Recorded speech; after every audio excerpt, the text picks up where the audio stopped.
diameter east of the terminator. And as you go south, the terminator is not a nice smooth arc. It's just jagged. There's almost a 110-degree turn in the shadow as opposed to the nice smooth arc, again indicating some really interesting variations. And I'm sure we'll get some photos of that.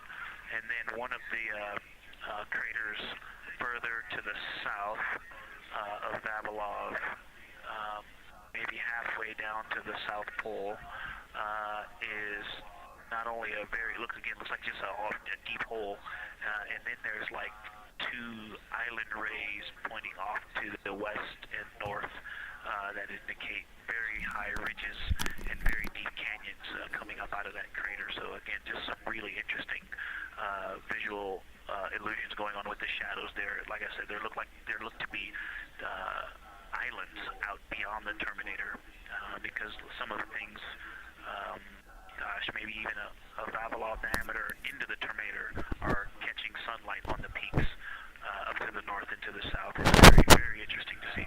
Maybe even a Vavilov. Integrity science. Oh my gosh, that was an amazing picture you just painted. I glanced over at the SIR video and I literally saw fist pumps in the air. Those types of observations are things that humans are uniquely able to contribute, and you just really brought us along with you. So thanks for that. Humans are uniquely able to contribute, and you just really brought us along with you. So thanks for that.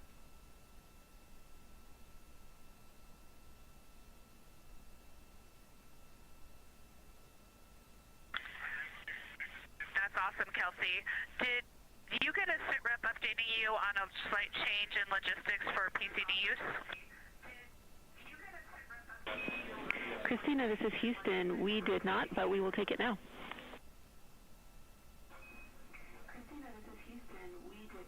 We slightly changed the PCD plan for the window observers. The two window observers kept their PCD. So in other words, the one that window 2 went to window 3 and the one at window 3 went to window 2 when they swapped rather than staying at the window. We'll plan on all observers keeping the same PCD for all observations. Copy, Christina. That makes sense to us, and good plan. We are coming up here on a cabin and window team swap.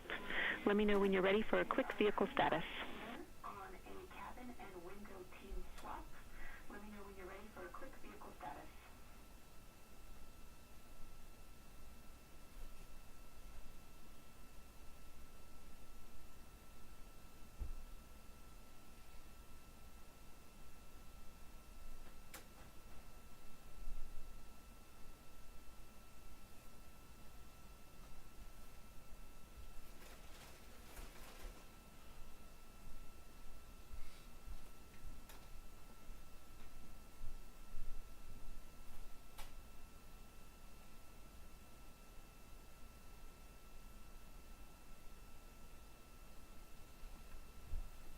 As you heard, science. Houston, go for the vehicle system update. Howdy, Reed. We don't have much for you. We just wanted to let you know that toilet right now is no-go for use as we stick with the predetermined limit for now. All crew members, please use CCUs. Otherwise, Orion is looking very good. And you have 15 minutes in this handover time where we expect Victor and Christina to switch to the windows and you and Jeremy to be in the cabin assisting. Let us know if you have any questions.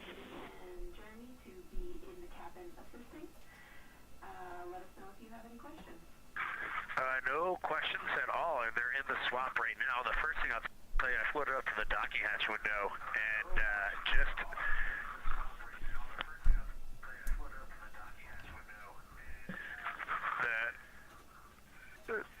what I'm going to call the Mari around Oriental just looks so different out the docking hatch right now. It's quite a bit darker. It's the same darkness, if not a little darker than Grimaldi.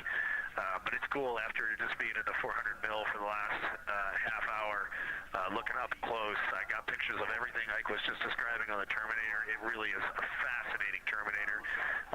And then Oriental just looks so dynamic right now. It's very three-dimensional out the docking hatch compared to what I was just looking love it. We are getting a sneak preview from one of our SAW cameras at what you're looking at, and we see some of what you're describing. We cannot wait to see your photos. Thanks.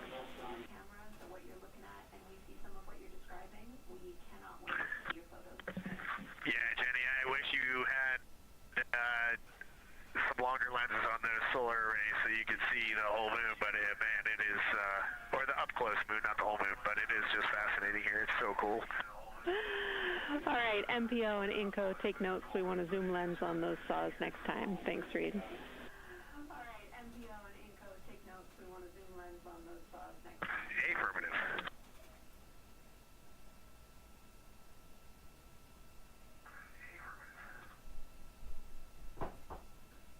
As the crew gets ready to switch positions from the window crew going back to the support crew and the support crew flying up to the windows. This view inside the room, Capcom Jenny Gibbons speaking with the crew, Canadian Space Agency astronaut. The crew has continued to provide excellent descriptions of what they are seeing on the lunar surface. In this picture, or in this live view actually, from Orion and a camera mounted on its solar array wing, if you look at the dark portion on the right side of the screen, those are visible from Earth. That's considered the near side. Those are ancient lava flows from a time early in the moon's history when it was volcanically active. And if you look towards the left, there's that dark, large crater that appears to the left of those lava flows. That's Oriental Basin. It's about 600 miles wide, and it straddles the moon's near and far side. And this mission is the first time that humans have ever been able to see this with their eyes in the daylight. Again, you hear conversation about that Terminator. You have a great view of that as well. That's the difference between light and darkness on the moon. Victor Glover explaining that as a very jagged looking Terminator due to the peaks that they're seeing and the craters that they're seeing as they prepare to cross over the far side.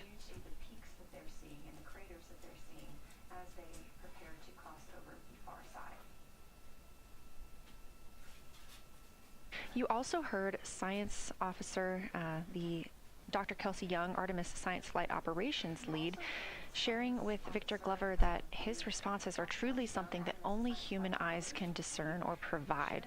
So we've previously discussed how having humans observing the moon on this mission is being combined with lunar robotic data to help us maximize what we know about the moon. So part of that data comes from the Lunar Reconnaissance Orbiter, or LRO. This orbiter provides the robotic foundation that makes Artemis 2 lunar science possible. LRO has been orbiting the moon for 17 years, which makes it the longest operated lunar orbiter in history. And it's also the only American spacecraft dedicated specifically to lunar science and exploration. Artemis 2 lunar observations are designed to complement data like the detailed surface images from LRO. So while LRO provides those detailed high-resolution maps of the moon's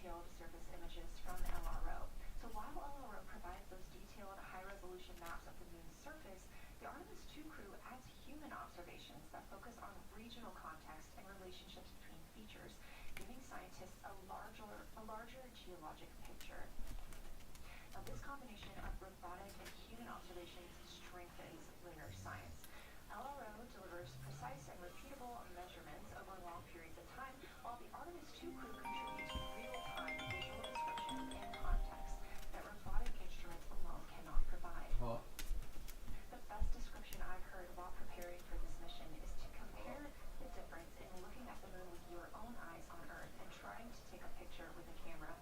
The camera truly never does it justice, and it's much easier to describe and perceive what you're seeing with your own eyes than to take a photo. These Artemis 2 astronauts can rapidly scan wide areas and adjust their focus in real time, as well as describe relationships between features.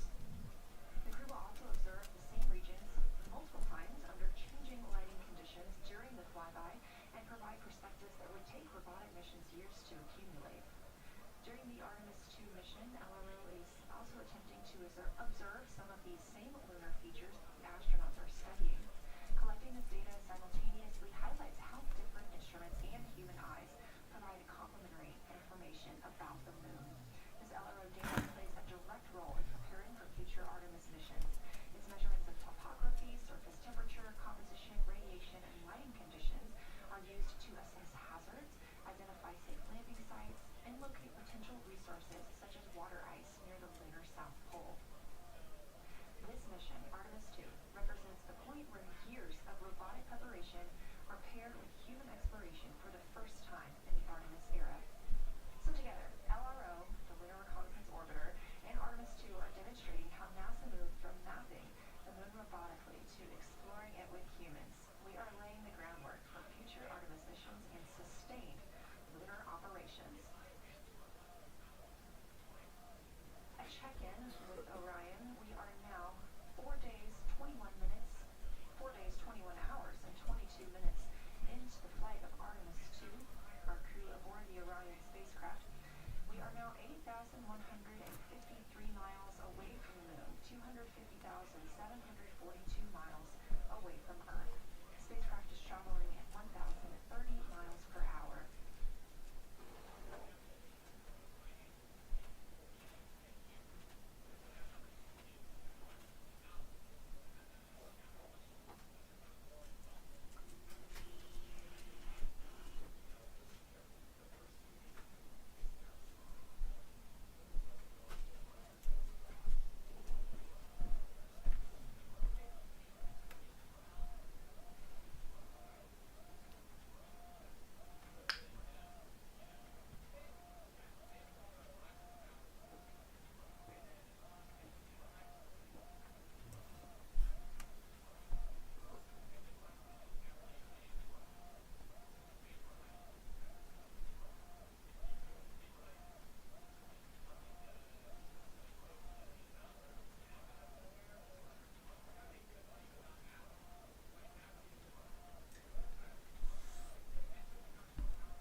Confirmation from NASA astronaut and commander of Artemis 2, Reed Wiseman.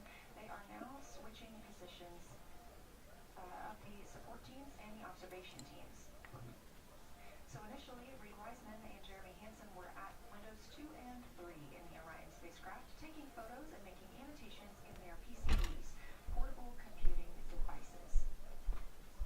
They were also giving audible descriptions into their PCDs, wearing headsets with microphones, and providing recordings that the science team will be able to listen to later. We were hearing from NASA astronauts Christina Cook and Victor Glover as they made observations as part of the support team. Now, as these teams are swapping, we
surface, the Artemis II crew adds human observations that focus on regional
Copy, Reed. We're taking note, and we'd be curious too.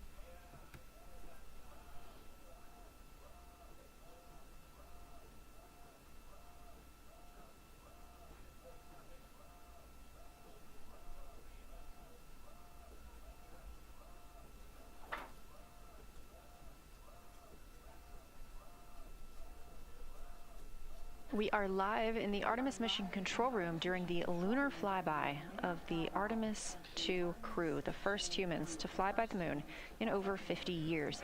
Orion launched 4 days, 21 hours, and 30 minutes ago atop the SLS rocket, Space Launch System rocket from Kennedy Space Center in Florida.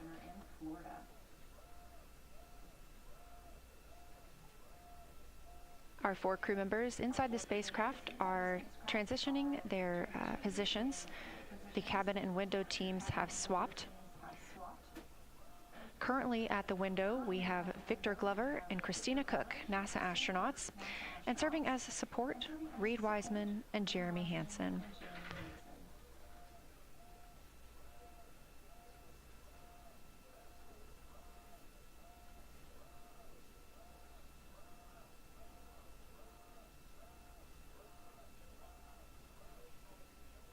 For our crews at the window, they are using handheld Nikons with an 80 to 400 millimeter zoom lens.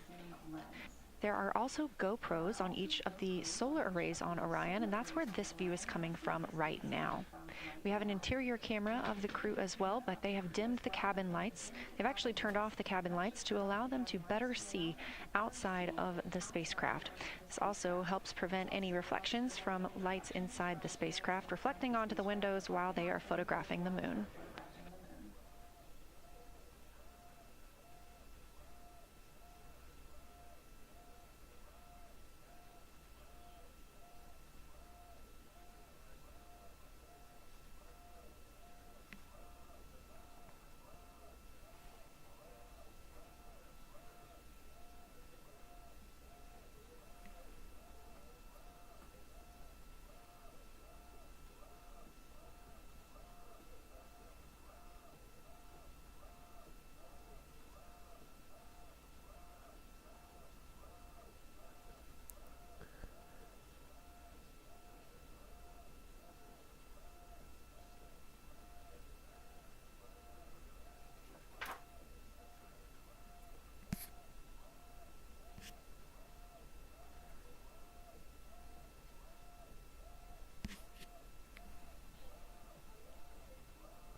We talked a little bit about the views and the cameras being used on the Orion spacecraft. And again, we do have GoPros on the tip of each solar array wing. Now, the bandwidth is a little bit limited because having a crew on board, we do have to downlink a lot more data. That includes their environmental control and life support system. We are not the only data, this view that you see, coming down from the spacecraft, and so we do rely on sharing some of that with the other flight controllers in mission control. This helps the team monitor all systems aboard the spacecraft and ensure the safety of our astronauts.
We are standing by for a situation report from the crew aboard the spacecraft. They've been imaging the whole moon.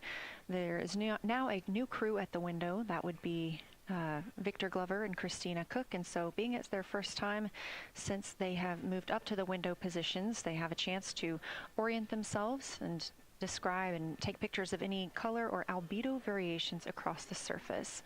Reminder, albedo is the brightness or reflectiveness. Integrity science for a science sit rep when you're ready.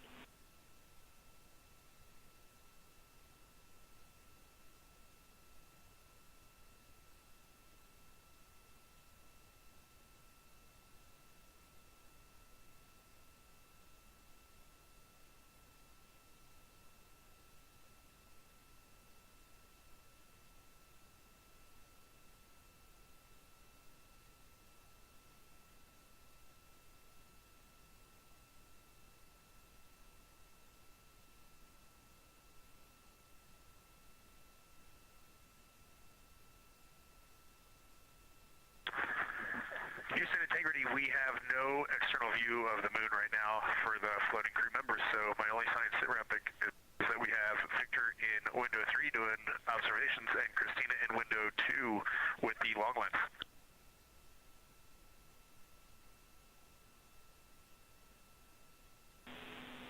Integrity, we copy. Are the shrouds still on windows 1 and 4? And if so, would you consider trying to get a view through one of those windows?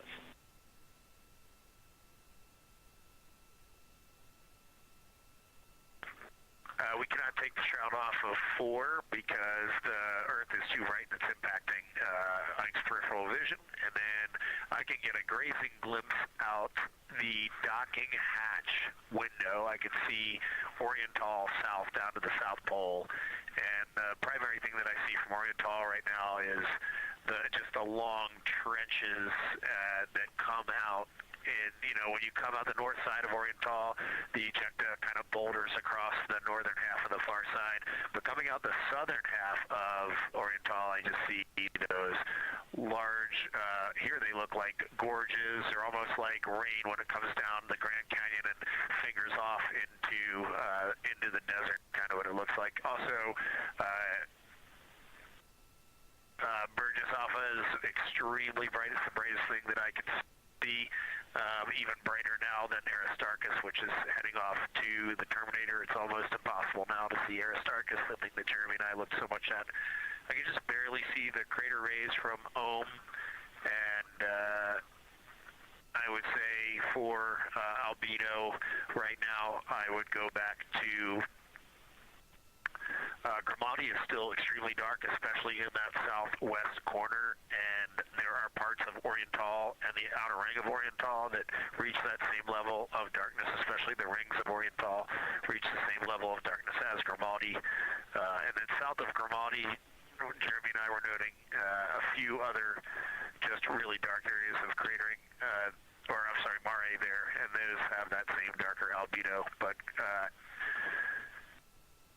Burgesshoff is the brightest, and Grimaldi is the darkest. Integrity Science, that was a great description. Thank you, and thanks for the docking window geometry to give us that description. Any comments before you go on the annular ring in Oriental?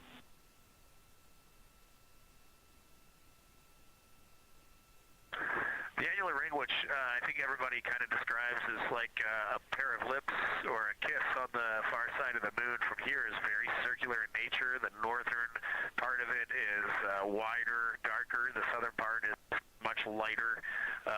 It is very neat looking, and but it is far more circular than I remember it looking in our training. The darkness of the northern side of the annular ring is the same darkness from here out this docking hatch window as the center mare in Oriental. Not quite as dark as Grimaldi, but it is probably only because dust and lunar regolith has kind of impacted over time. Reed, that's exactly what we were looking for. Thanks so much. You have heart hands coming out of the SIR.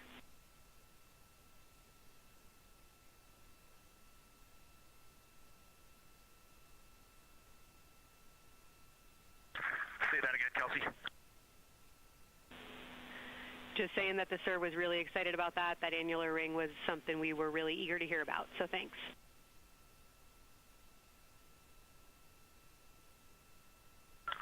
Yep, you bet. And now Victor and Christina are moving on to Oriental. I got them situated over there a little bit late.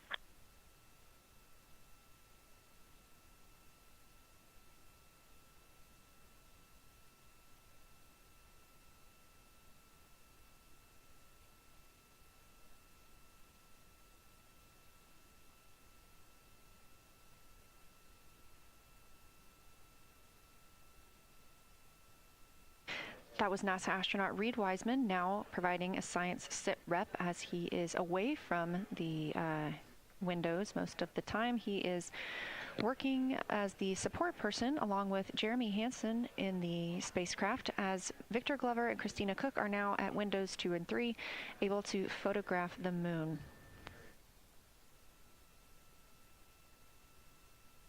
Christina and Victor are also providing recorded information to their portable computing devices, that's their PCDs, and the science team will have access to that at a later time. They will then review it and compile all of this data to help further our understanding of the moon.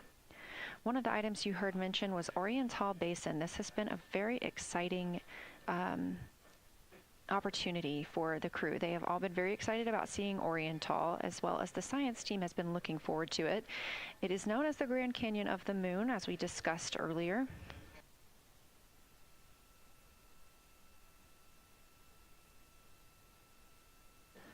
From the pictures, the science team is hoping that the crew will take centered images of the entire basin and surrounding craters in a single frame, but also use those 80 to 400 millimeter zoom lenses to create a mosaic entire basin.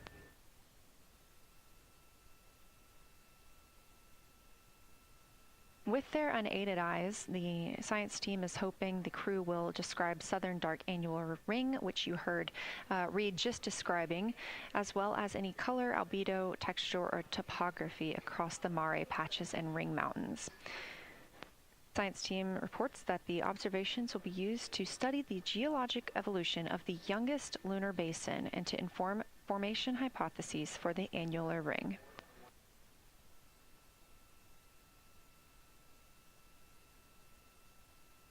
And again, another fun fact about Oriental is the diameter is the same distance between Johnson Space Center, where we are today, and Kennedy Space Center, where the crew launched on April 1st.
This live view from the Orion spacecraft on the Artemis 2 mission, now 7,373 miles away from the moon, 251,130 miles from Earth.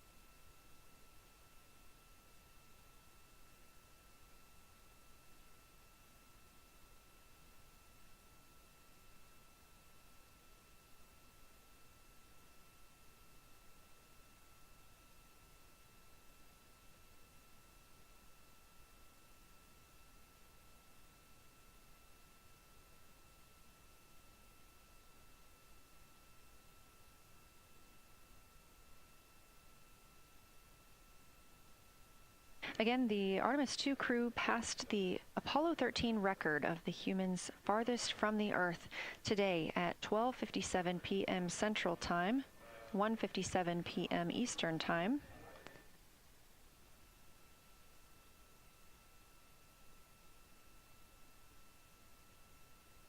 That distance set by Apollo 13 was 248,655 statute miles. We have clearly passed that, and we expect to pass that by about 4,105 miles.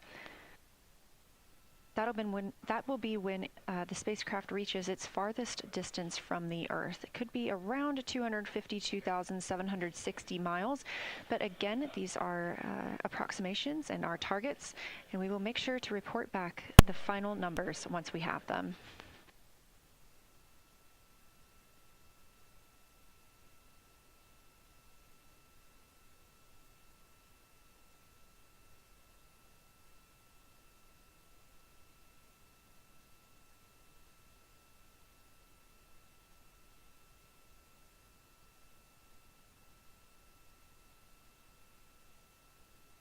We have some refined times of when we expect to have Earth set of Earth behind the moon while Orion flies behind the moon. That would be about 5:41 p.m. Central, 6:41 Eastern.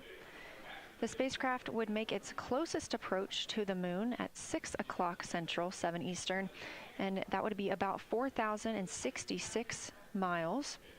And then at 6:02 p.m. Central, and the spacecraft will reach its farthest distance from the Earth. We anticipate that'll be about 252,755 miles, which would be 4,111 miles farther than Apollo 13. We would see Earthrise again at 6:21 p.m. Central Time, and a few minutes later, regain communications with the crew.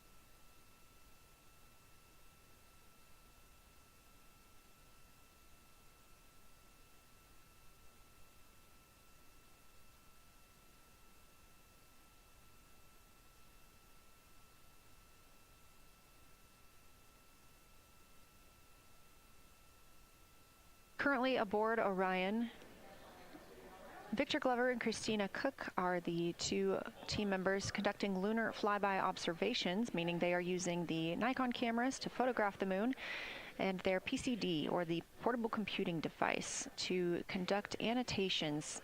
They are both recording information that will be downlinked to the science crew, and tomorrow morning the science team will have a conference with the team while the information is so fresh. They'll be speaking with the crew about their observations and their data collection.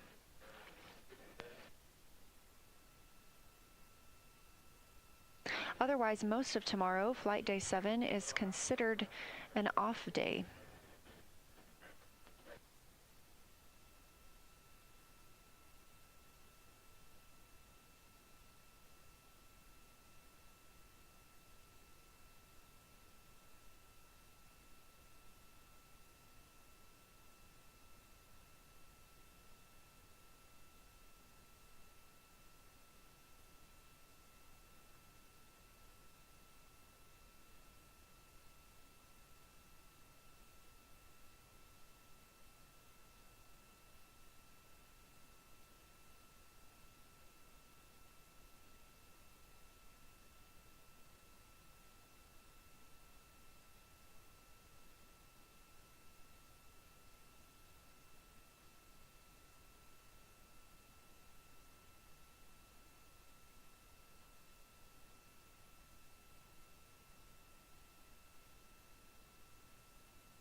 We are on flight day 6 of the Artemis 2 mission, the first time in more than 50 years that humans will observe the moon directly, providing a critical opportunity to practice how lunar science will be conducted during future Artemis missions. If you're just joining us, the crew is well into their lunar flyby observations, and we anticipate that we will hear from them soon. A few times every hour, they are slated to call down with science sit reps or situation reports. We most recently had one from Commander Reed Wiseman. He and Jeremy Hansen, mission specialist, were first at the windows today to photograph and make annotations of what they were seeing. Therefore, we heard more from Victor Glover and Christina Cook earlier in the day during those first blocks.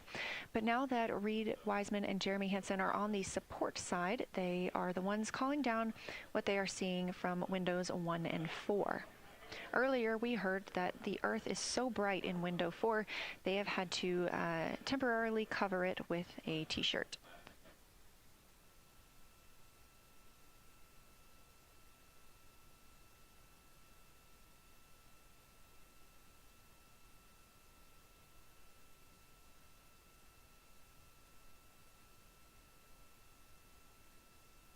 The moon preserves a near-continuous record of solar system history that has been erased on Earth because the moon doesn't have an atmosphere. So things that we experience on Earth, like weather or plate tectonics, don't really apply.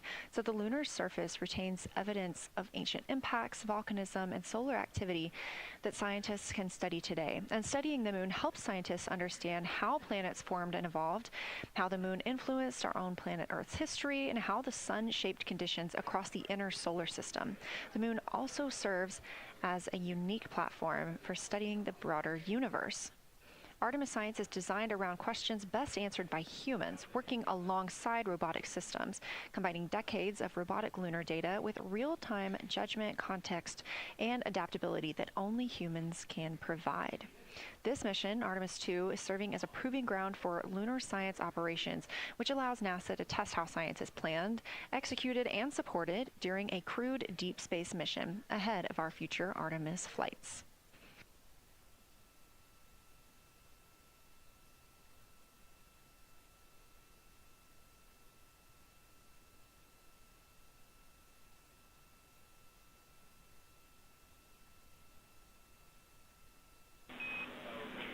Integrity, time for a window team position swap. So Victor and Christina, please switch places if you've not done so already, and remember your SD card for the camera.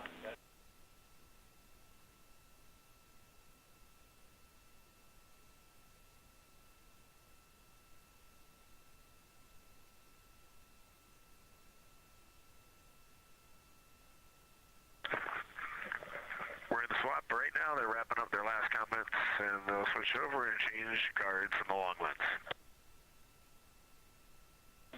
Copy.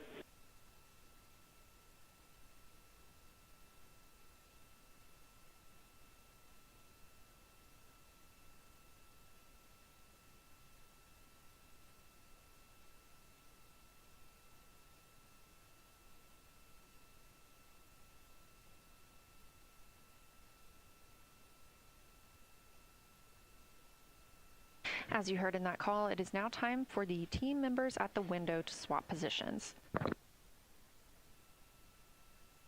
That means Victor Glover and Christina Cook will be switching roles. One of them has been photographing the moon with a Nikon with an 80 to 400 millimeter zoom lens, while the other was making annotations on their portable computing device. And both are recording audio that the science team will be able to listen to.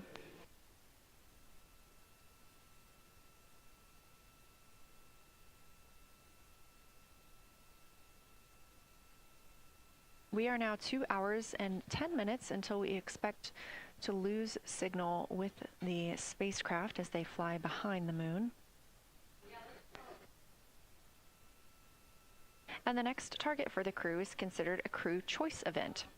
They have the option to focus on any regions or patterns or features that interest them.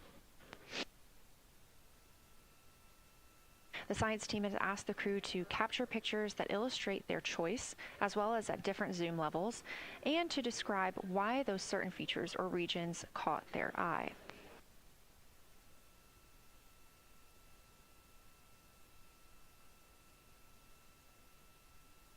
Those recordings are part of what are being saved on their PCDs, portable computing device, that will be sent to the science team for analysis.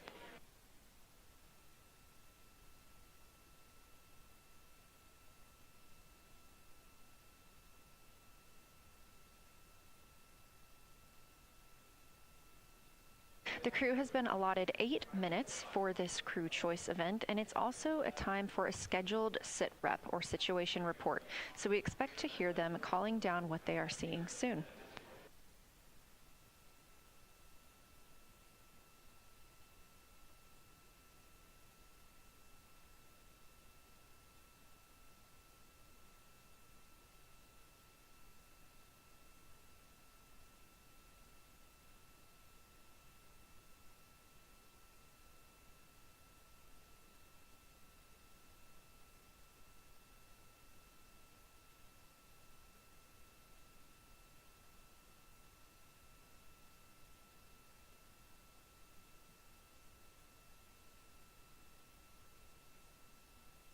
Something that the crew or that the science team has used to help prepare the crew is a cue card.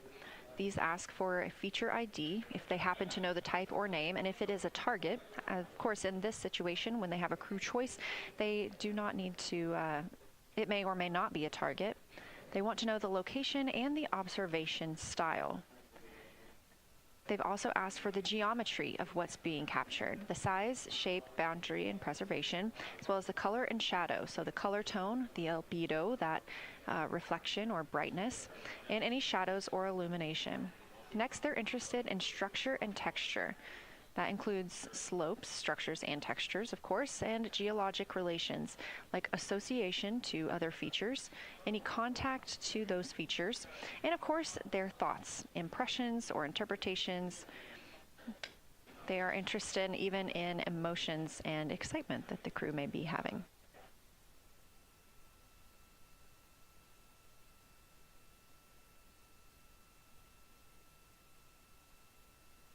This flyby day has been practiced in many ways, even in Sims here in Mission Control Houston. The team also conducted some field work, learning how to look for specific geologic features. They also photographed a large globe, and the science team helped them determine which features they would be targeting and how to look at those.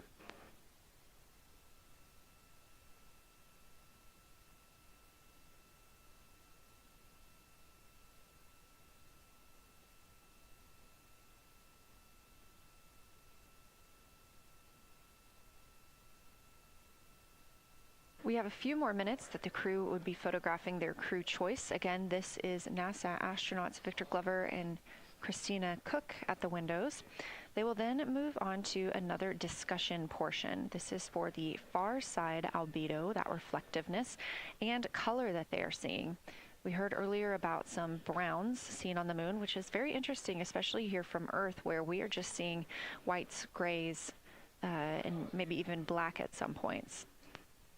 When they get into that discussion for far side albedo in a few minutes, the theme is looking to know how that color and albedo is, what those variations look like across the far side.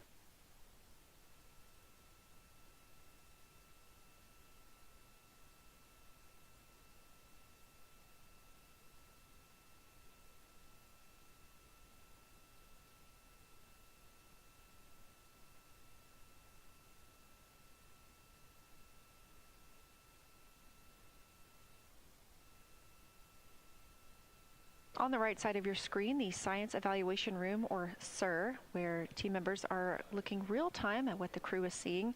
And even earlier, we're... Houston Integrity, you ready for a science zero? We'll take it.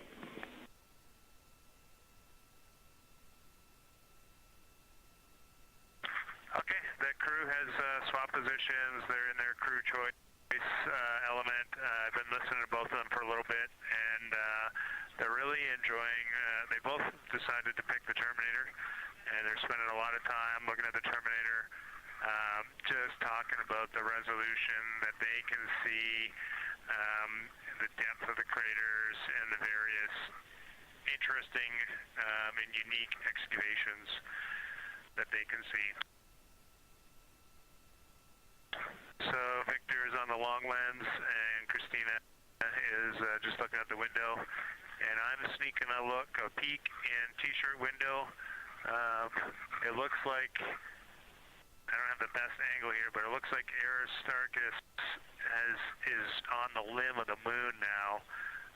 It's amazing how quickly it changes as we speed around the far side of the moon, stuff that's leaving our field of view, and now we have a lot of the dark side of the moon that, it's missing for us right now, but it would be in view if it was lit at all. Jeremy, Science, thanks for that sit rep. Do have a question. A few times we've heard you and the other crew describe change during the course of your flyby. Would be interested in future descriptions of more verbosity about how it's changing. Thanks for the great sit rep.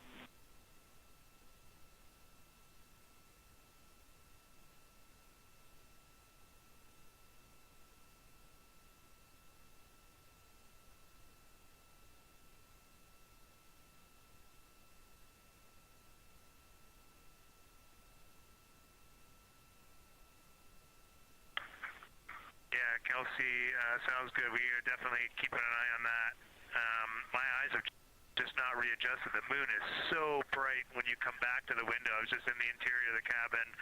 I've come back to T-shirt window, and it's just overwhelming brightness, and my viewing angle is a bit challenging, so I won't be able to give you great observations from this window. But I will talk about something that I was talking a lot about in my recordings earlier, which was we've been talking about some shades, and so we have obviously the dark and the light gray, and then we've talked about naming some colors, a brownish hue and a greenish hue. And I'll tell you, like right now, Aristarchus, the plateau is hard for me to see from this window, but that had greenish hues to me and was very unique. I didn't see anything like that anywhere else on this side of the moon. And then I see a lot of these, what I would call brownish hue areas. There's a number of them. And they, for example, in the northwest corner of the highlands, to me it looks like the brownish hue is caused by ray or ejected material landing on the highlands, and then we obviously see the ray areas as a lighter albedo, but in between the rays where the deposit would be thinnest, that is what it looks like is causing the brown to me. So I saw that in the northwest side of Aristarchus, or sorry, that dark area of the highlands, northwest side of the highlands. I saw it in the highlands to the east of Glushko, and then I see those same brownish hues west of Oriental, and I drew a contact there on OneNote, but that's a huge region, kind of like a piece of pie with the point of the pie pointing at Oriental and then going up towards the northern side of Hertzsprung. And that is an area that just looks like that brownish albedo. That was fantastic, Jeremy. We had heard rumors of the green and brown hues, and so you really read my mind on asking about those. Understand they likely didn't have any contact with each other the way that you described them, but please correct me if I misunderstood that. And then last thing, I'll make the same offer we made to Victor earlier. If it would be helpful for us to verbalize any targets so you can stay at the windows and keep your eyes adjusted to the moon, please let us know.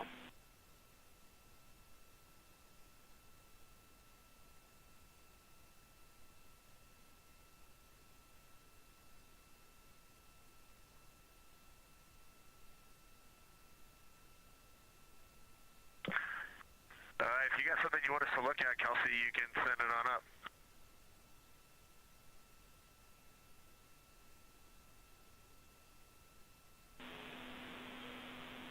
definitely not looking to interrupt your flow, Reed and Jeremy, only offering assistance if you guys want to keep your eyes off of the PCDs.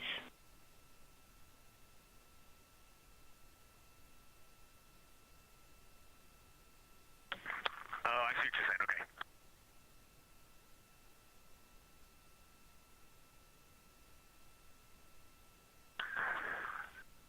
Not really science related, and we definitely learned this at Apollo, but the thing that is just most fascinating, I think, to me and Victor right now is even as rugged as the far side looks, when you look at Oriental and home, it's rugged.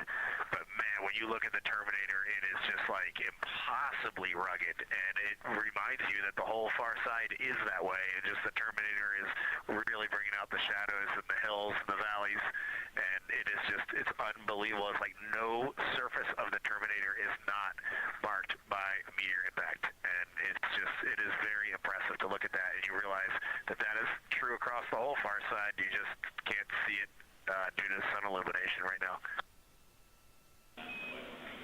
Reed, Houston copies, and we were commenting on the same thing. Even from our view, the Terminator looks absolutely alien because there's just so much texture in there that we're just not used to seeing. So thanks for sharing that with us.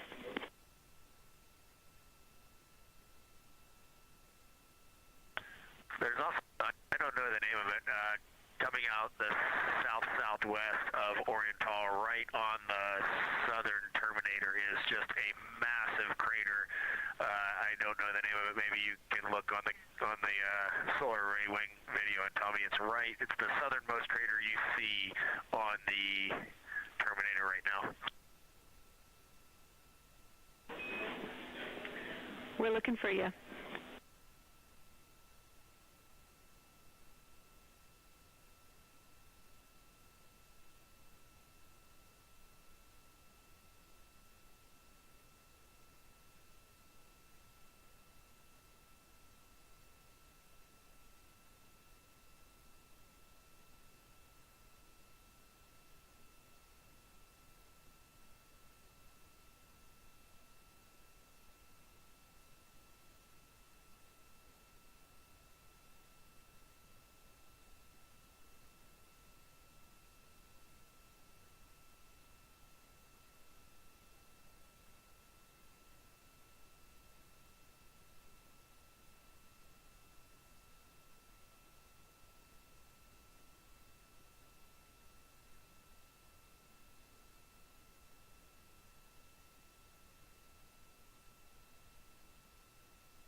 We're loving that picture. Thanks for showing us. And Reed, as an answer to your last question, we believe that that is Chebyshev crater. And the sir agrees with that.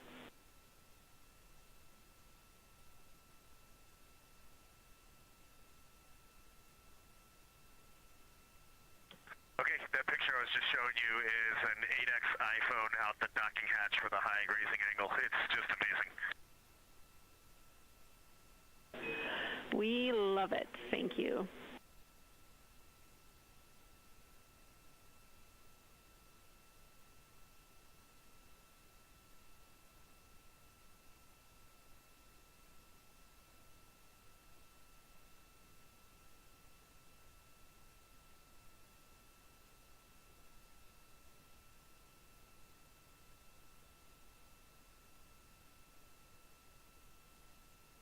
This is Artemis Mission Control in Houston, Texas. Mission elapsed time, 4 days, 22 hours, 12 minutes into the flight of Orion.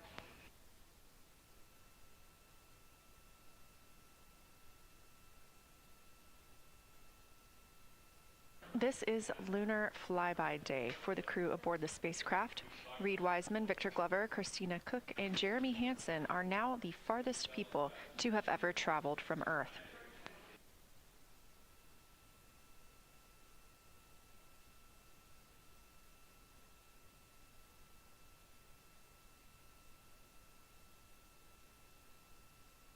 This a live view from inside the spacecraft. They have turned off the lights so they're able to see outside and photograph the moon better with no reflections from inside. And for a very brief moment there. Integrity Science, thanks for those iPhone views. It's helpful to see what you're seeing.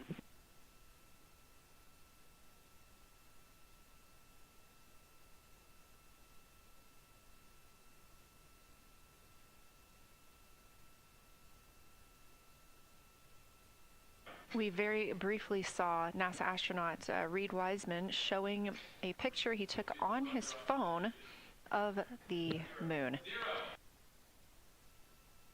We do expect to get all of the photos that the crew is taking today, and we cannot wait to share some of those with you. But pretty cool in the meantime, just to see one quick shot from what the crew is seeing. And this view from outside the spacecraft on Orion's solar array wing. Orion is now 6,643 miles away from the moon and continuing to grow closer. Again, their closest approach will be about 4,066 miles. The best comparison is if you held a basketball at arm's length. That's about what it would look like to the Artemis 2 crew at their closest approach.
This view showing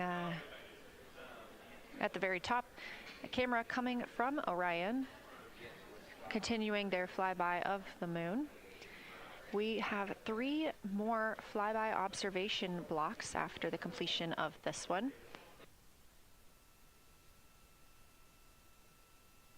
Down on the bottom left of your screen, that's the SIR, the Science Evaluation Room, where team members are continuing to work through all of the targets that the crew is photographing today, and they've helped identify some of the craters and some of the other items that the crew has seen on the moon's surface.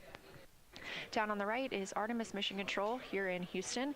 Those 2 rooms down at the bottom are just down the hall from each other.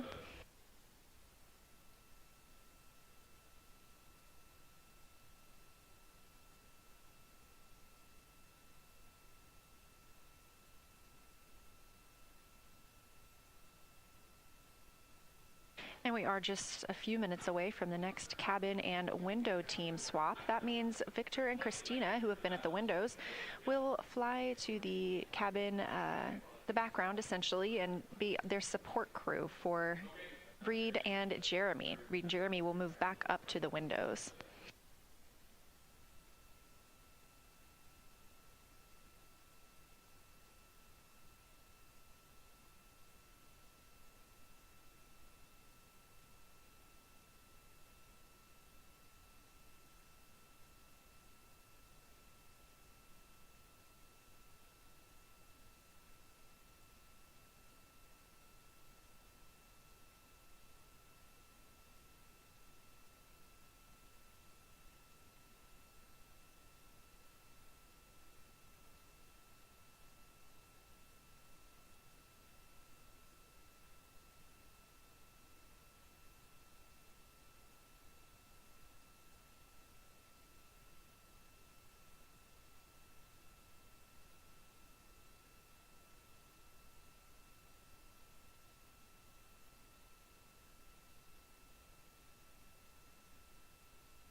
crew is continuing their discussion portion of the flyby in the lunar targeting package, where it says far side albedo / color. They are looking, the science team is looking to get a good understanding of what the crew can see on the far side at this point, and its brightness as well as any colors. We did hear earlier Canadian Space Agency astronaut Jeremy Hansen reporting that they could even see browns and even greens on the moon.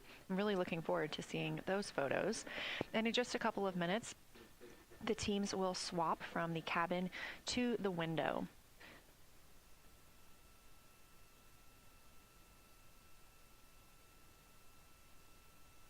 Another rundown of just how this flyby is choreographed inside the spacecraft today. So these activities have been timelined, and there are these 5 blocks of time during which the crew is going to be observing the moon from Orion's windows. Now we are just coming up on the end of the 2nd block, and we'll start the 3rd soon. So at any time during those blocks, 2 members are at the windows working in a pair. One is taking photos from window 2 and has a blue shroud over the window to help prevent any reflections from inside the spacecraft. They are also using an 80 to 400 millimeter zoom lens. And the other astronaut on the window team will be in window 3 using their portable computing device to make annotations. Now, again, both of those crew members are making audio recordings of what they are seeing, and we are not hearing that right now. Those are going to be downlinked later to the science team, who will evaluate them and use that data to inform our understanding of the moon. Those 2 crew members at the windows swap roles. Integrity Houston, it is time for another swap between the cabin and the window teams. So we have 15 minutes of handover time, and then we will expect Jeremy and Reed at the windows and Christina and Victor at the cabin. I have no new vehicle updates for you, but I do have a photo location for some photos on Ike's PCD, and I want to let you know that Jeremy's family have arrived in the viewing gallery.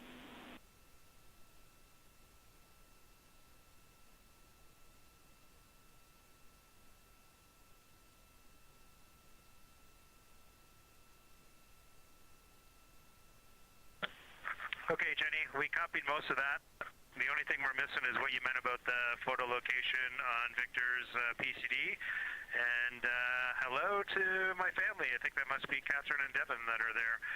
And I'm glad they made it into the viewing room. And we copy. It's time for crew swap. The A team's coming out of the windows and the B team's going in.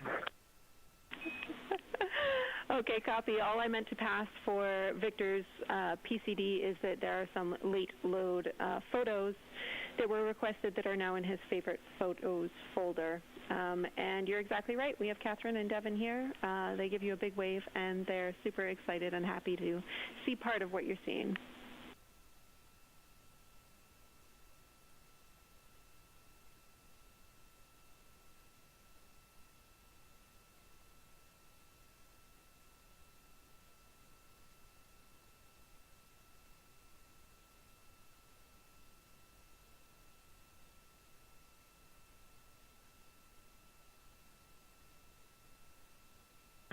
Okay, copy, Jenny. We're not sure what we're looking for in the PCD, but we're going to poke around, and we may be calling you back about that one. All right, that's no problem, and it's unrelated to flyby.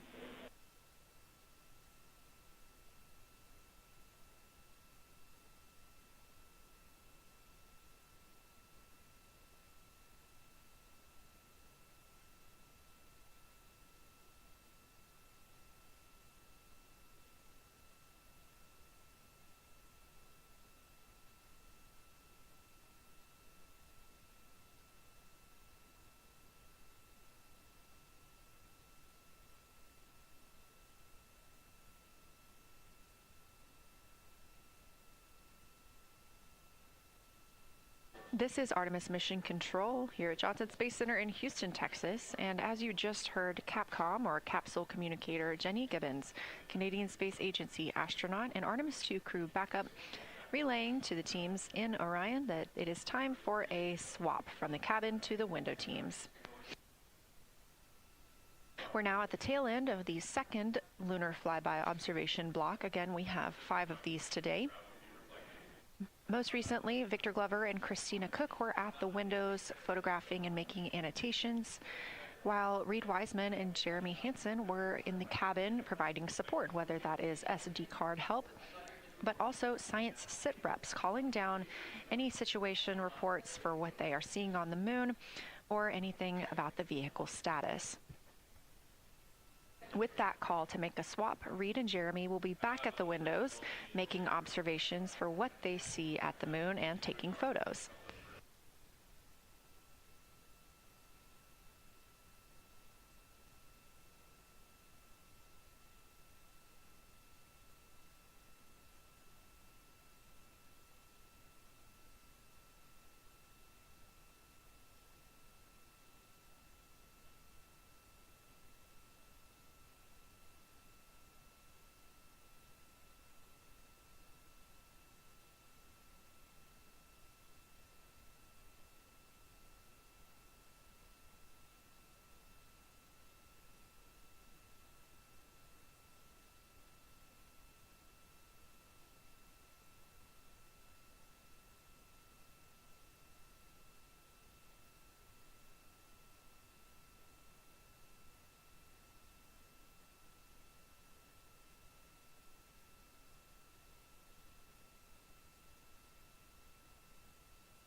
Again, you're watching live coverage of NASA's Artemis 2. Something that's really awesome up here is we now have the moon and the Earth in window 3 simultaneously, and the moon is a gibbous, and the Earth is a crescent. And I'm guessing in about 45 minutes we'll have 2 identical crescents as we change our position in the universe. That is pretty darn cool. Thank you.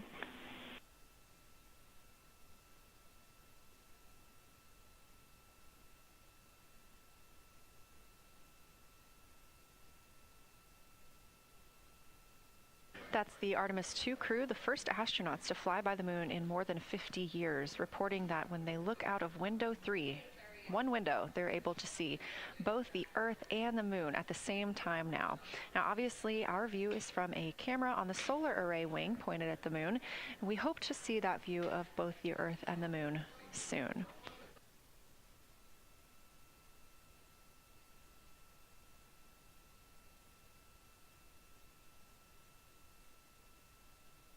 Some upcoming times for what you can expect. In about an hour and 40 minutes, we will have Earth set. And during that time, we will have a view of Earth going behind the moon. Shortly after, just a few minutes later, we will lose signal with the Orion spacecraft. This is tracked as it is going behind the moon and out of reach of the Deep Space Network. At 6 o'clock p.m., the spacecraft will make its closest approach to the moon at a distance of about 4,066 miles.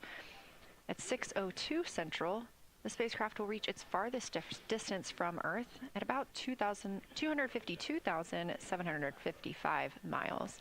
Of course, these are approximate, and we will make sure to provide you with the final distances once those are confirmed. At 6:21 p.m., we will have Earthrise from the Orion spacecraft, but we will not have communications with the spacecraft until 6:25 p.m. Central, when we expect to acquire signal with them after they've emerged from behind the moon.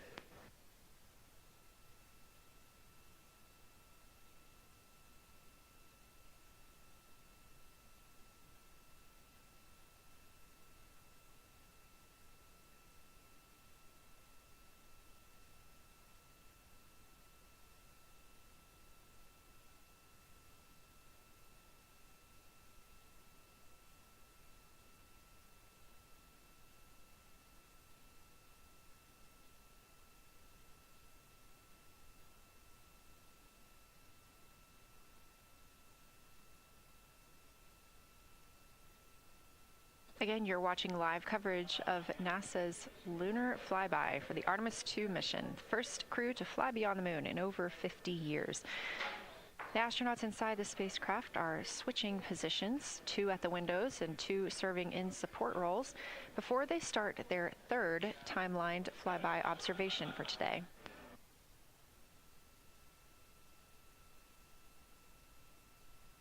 We've heard great calls from the crew so far describing what they're seeing, all well trained by the science team here on the ground.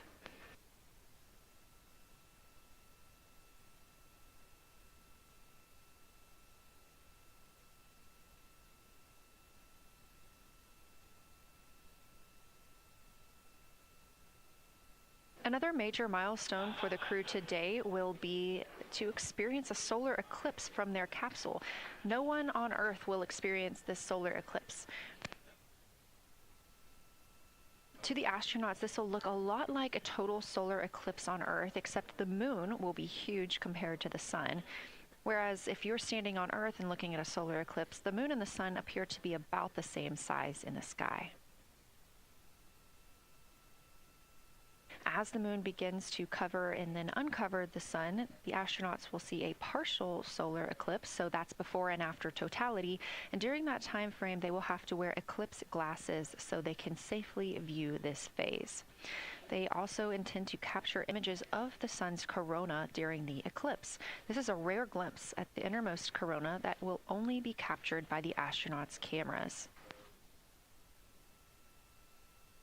During the eclipse, we also look forward to the crew members describing what they will see, which includes unique light features like the shape and size of the corona and potentially even lunar dust.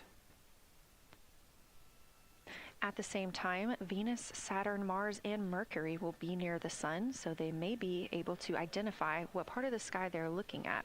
This can help train future Artemis astronauts on what part of the sky they're seeing, which is useful knowledge in challenging situations when they may need to rely on that information instead of instruments for navigation and orientation. That eclipse window will last about an hour, and it'll happen near the end of the day today, closer to 7:35 p.m. Central, 8:35 Eastern.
As you can see in this live view from Orion, the spacecraft is maneuvering around the moon, and the views of the moon have changed since we started our broadcast.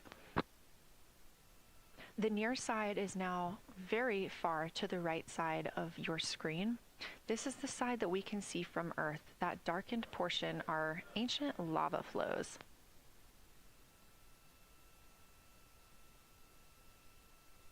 The crater down towards the bottom of the moon is Oriental, and this is a crater that was previously never seen before by human eyes until this mission.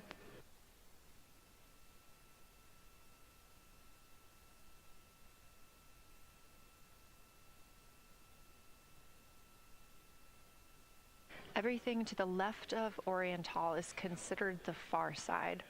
And this is what we typically do not see from Earth.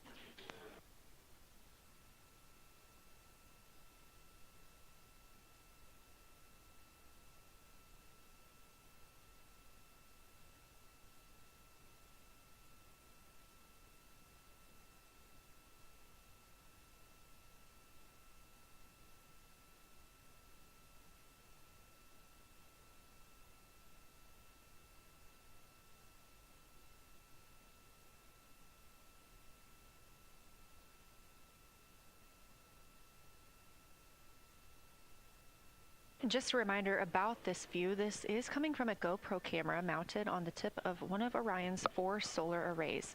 Each solar array has a camera mounted on it, and the bandwidth is limited due to we have a crew on board, and this is our first flight of crew aboard the Orion spacecraft. So having a crew means we have to have an environmental control and life support system.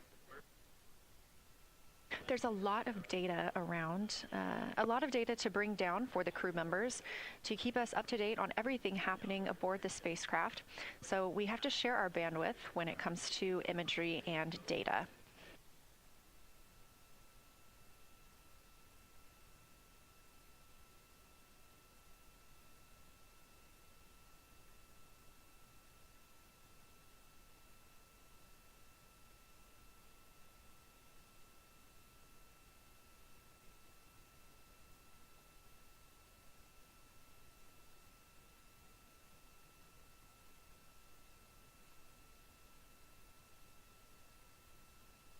Inside the Orion spacecraft, the astronauts have completed their cabin and window team swap, meaning we have moved into the next block of lunar flyby observations.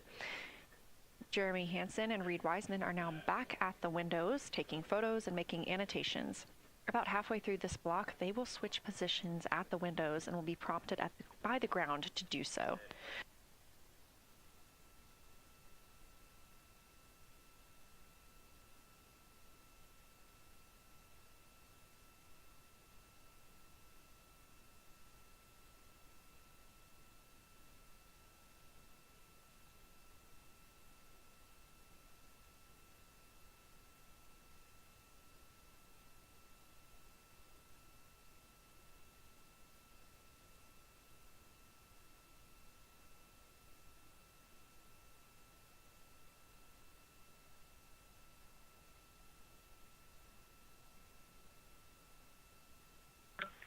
Houston integrity for SITREP.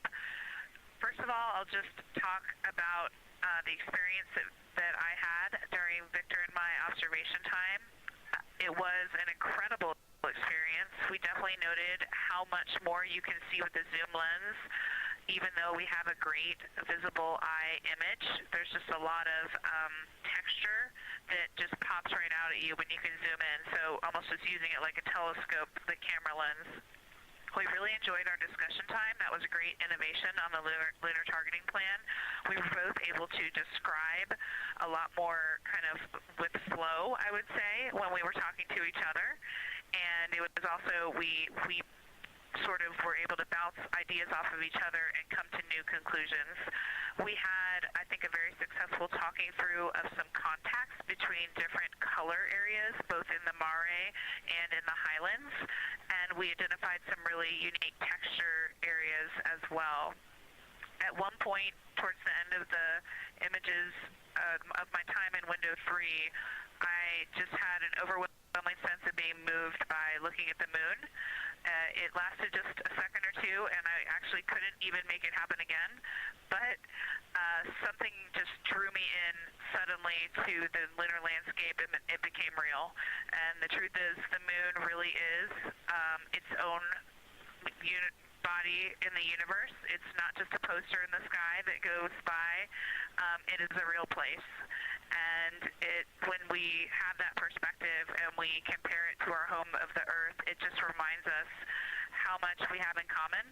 Everything we need, the Earth provides, and that in and of itself is somewhat of a miracle, and one that you can't truly know until you've had the perspective of the other. I'll switch into some logistics stuff. The Peltors, both their batteries stopped providing the active listening, but we have verified they are still recording, and so we are able to have discussion time and hear outside our recordings by just moving the ear cup off of the ear. Other than that, everything's working well technically, and we've been able to find all our targets, and we're having a really great time. Thanks, Christina. We copy those logistics for the Peltors, and also thanks for bringing us into the cabin with you with that description.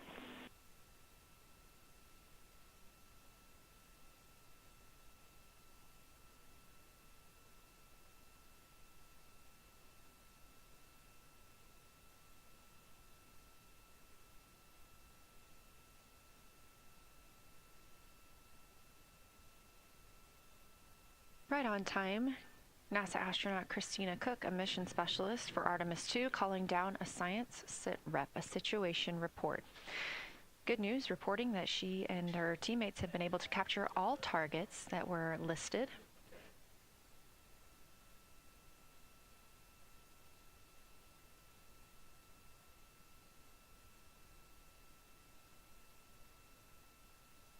Christina also gave a vibrant description of just how it feels to be there and to see the moon up close and not just something passing in our night sky. Currently, the team members at the window are Reed Wiseman and Jeremy Hansen. Meanwhile, Integrity cabin team for window shroud.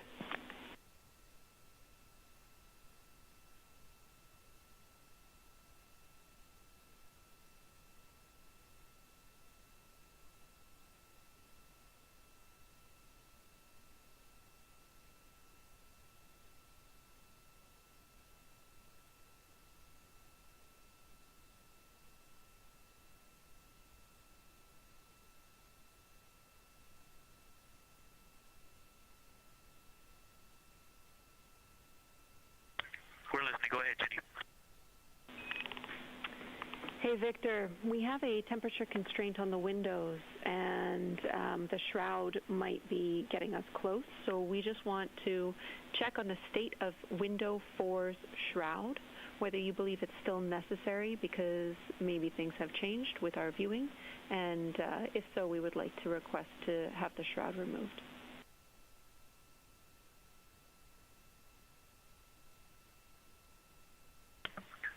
Houston, we believe it is necessary. We pulled it off just as a corner. It is very bright. It definitely would affect our night vision and maybe comfort. But is there a time? Can you tell us when we would have to take it off by?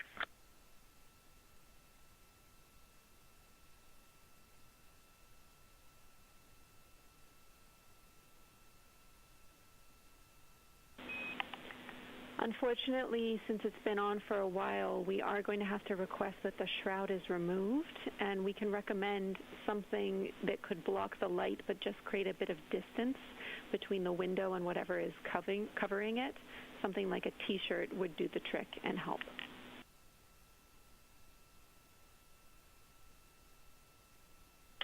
Okay, we're removing the shroud, and we will we'll make it work. Thanks.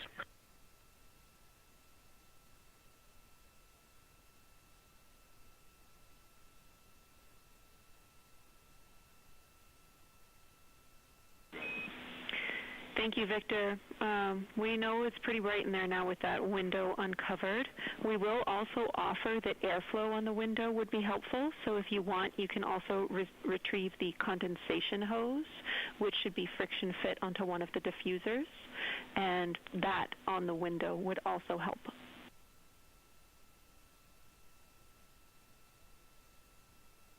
We can easily point a diffuser at the window, so we're going to start with that, and it's pointing at the window now.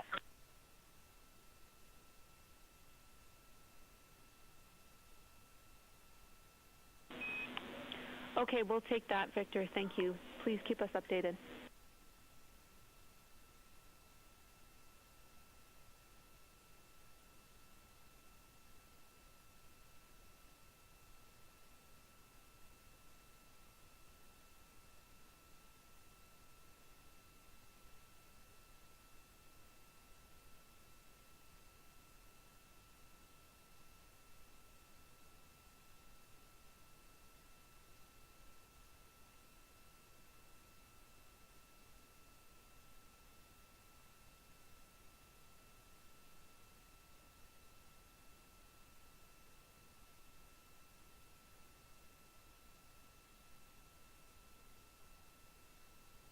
that call from Capcom, Jenny Gibbons, CSA astronaut and Artemis 2 crew, back up to the crew aboard Orion, letting them know that they will need to remove the window shroud they had placed on window 4.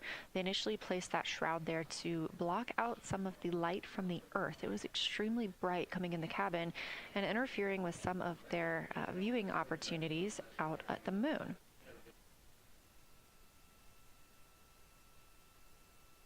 This was a request from ground teams to ensure that they are protecting other systems, and the crew has been offered the opportunity to use something else to cover the window.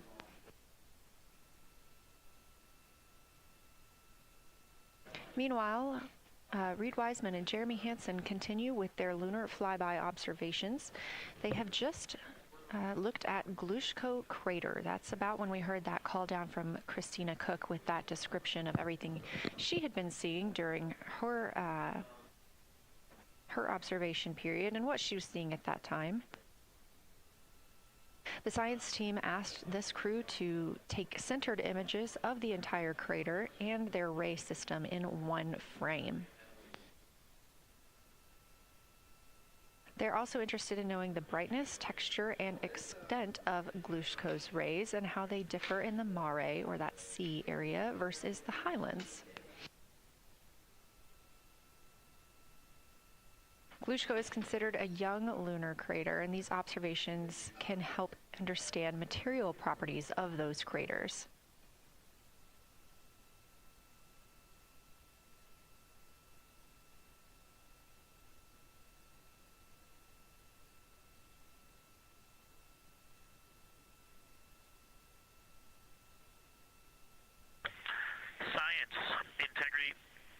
First, I wanted to start off with connecting with what Christina said, that it was very moving to look out the window. I had the unfortunate sequence to start looking out the window and then moved to the long lens, and it was hard to speak looking through the zoom because I went straight where Christina went, and I was walking around down there on the surface, climbing and off-roading on that amazing terrain. I also want to underscore something that she said. As we continue to explore, when we actually do go down there to the surface, I know for safety reasons that we would never send someone alone, but I just want to really emphasize how important the discussion time was. When we started to talk, we not only got better science discussion, we got better human connection, and so doing this as a pair, we just learn and grow together, and that's just super important, so thank you for adding that to this plan. Reed just passed me a note that the Oriental Basin annular ring has a similar albedo to the center, but a different color. It has more brownish tones in it, and he said it's very distinct now that he's been staring at it. Victor, thank you. You got a cheer from science there, and we all just went on that moonwalk with you, so highlighting how important it is to talk about these things. I also want to let you know that we have Deanna Glover with us in the viewing gallery. She's all smiles.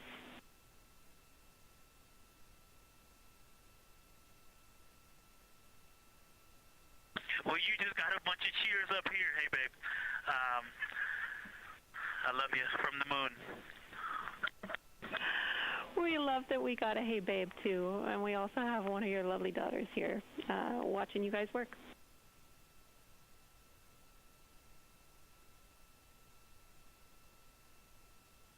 Thank you guys for doing that and for supporting them through this. And to all of you, Genesis, Maya, Joya, and Corinne, I love you. And Deanna, I love you. I'm glad you get to be there.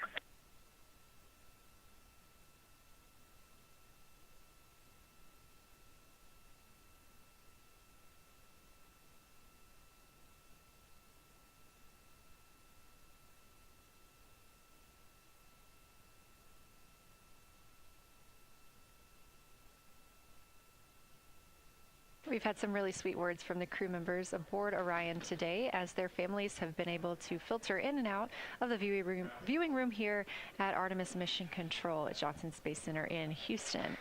Victor Glover also giving a great science sit rep and just a description of how it must feel if you were down on the lunar surface while he was looking through that 80 to 400 millimeter zoom lens.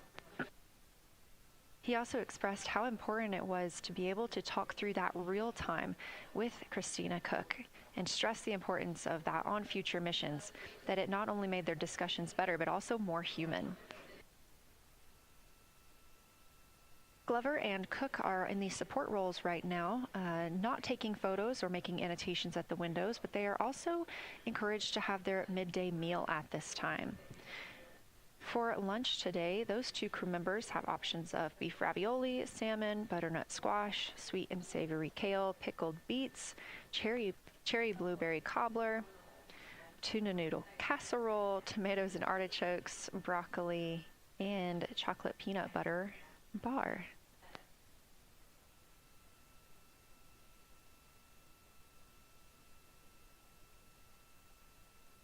Once Glover and Cook return to the window portion of their flyby today, Reed Wiseman and Jeremy Hansen will get into their midday meal.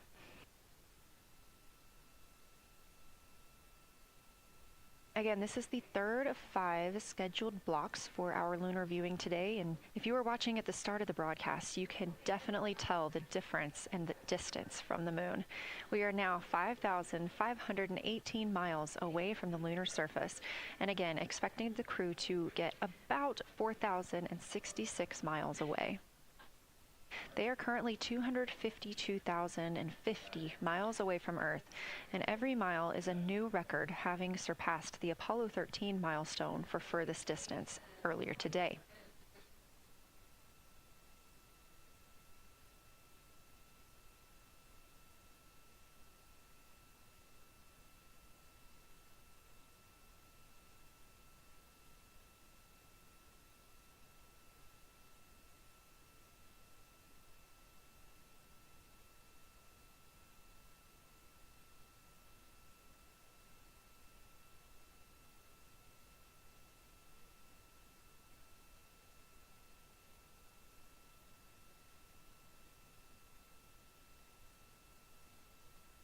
If you look down to the bottom right of the moon in that darker looking area, that is Oriental Basin. We have continued to lose views of the near side. It is just barely visible over towards the bottom right side of your screen.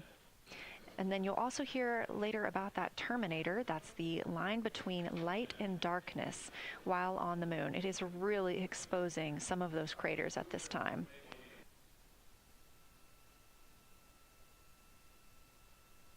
A couple of the other features in view right now are Hertzsprung Basin and Vavilov Crater. Hertzsprung Basin is nearer to the center of the moon, closer to that terminator line right now, and Vavilov Crater is just on the outskirts of it, closer again to the terminator.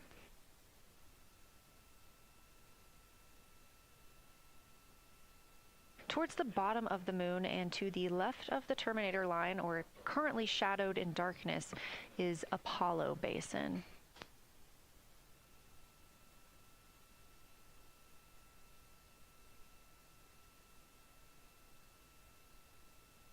Science from integrity.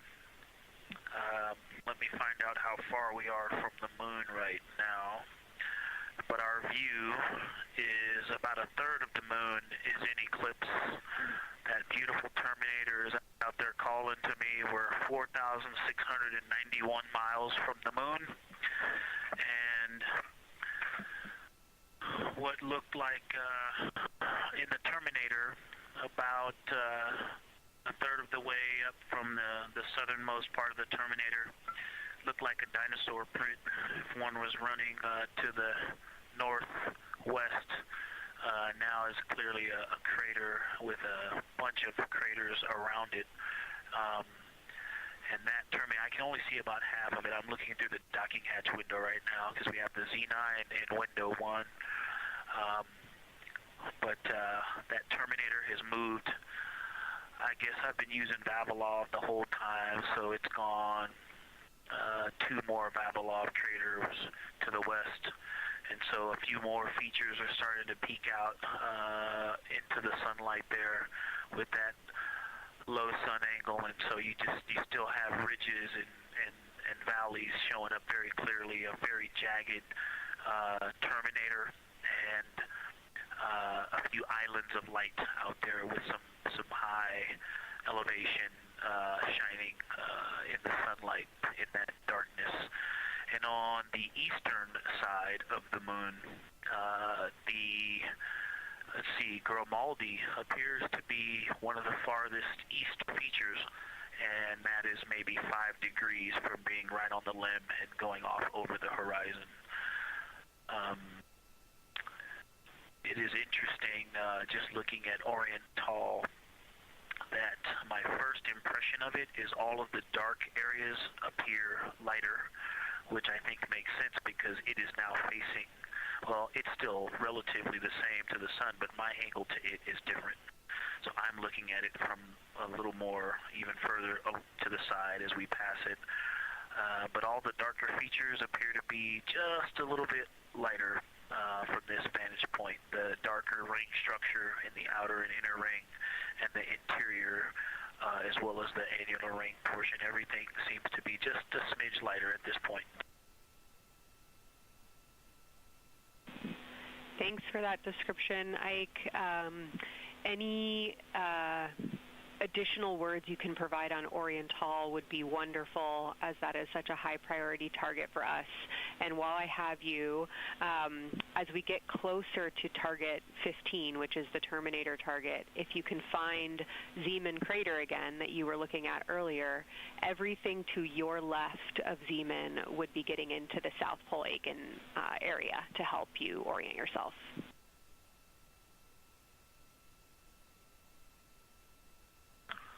Zeeman is a great waypoint out there. I definitely see it.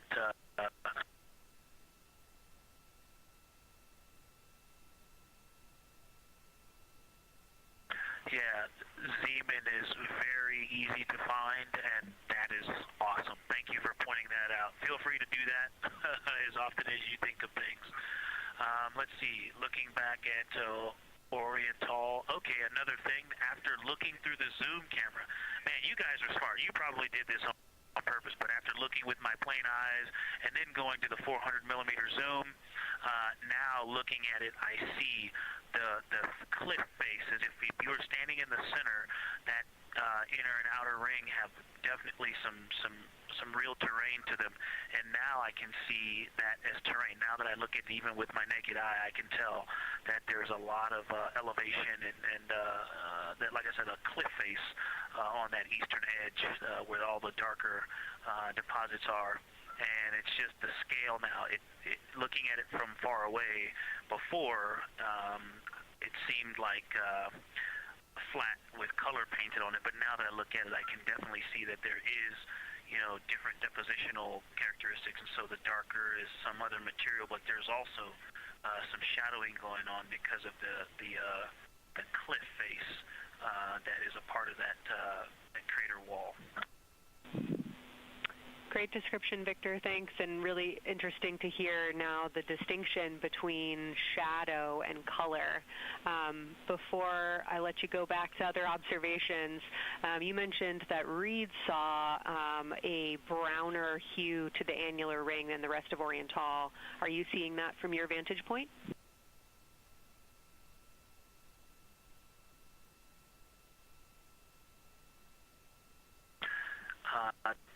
The way that I'm looking at Oriental, again, I'm still in the docking hatch window. There's like a thermocouple right here in the center of the window, and it is the orange Kapton tape color, and so it is unfortunately, it's like trying to look at stars, next to a metropolis. I think it's drowning out any color that I can pick up from the moon. I am not able to see that color, but I have not looked at it through one of the forward face, from one of the windows 1 through 4. I think when I get away from this Kapton tape strip that I would be able to see the variation that Reed's talking about. That is great feedback operationally. Thanks, Victor. I'll leave you to it.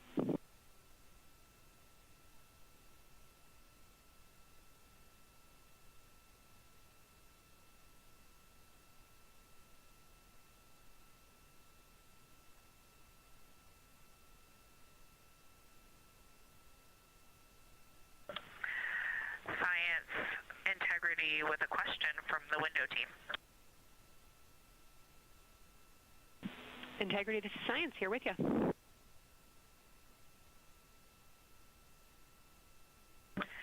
Yes, they have a question to help inform a theory that they're sort of tossing back and forth. What is older, the Mare seas of the near side or Oriental?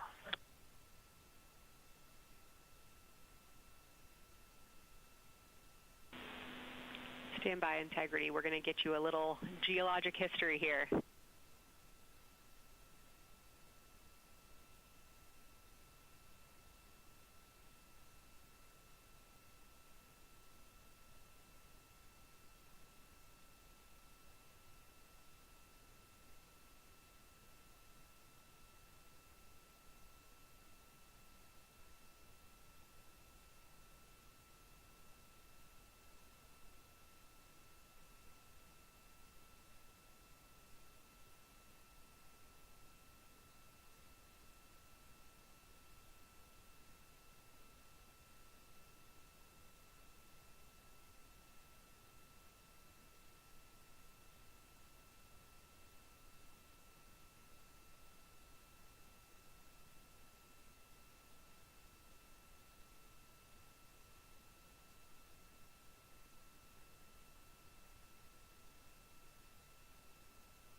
Integrity Science back with you for some lunar volcanism when you're ready.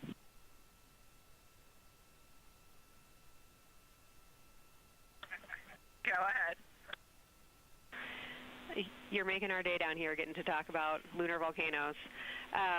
Oriental, as far as Mare go, is younger than almost all of the Mare on the near side.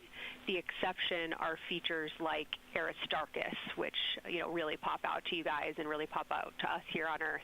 That is younger, but other than that, Oriental is pretty young as far as Mare go.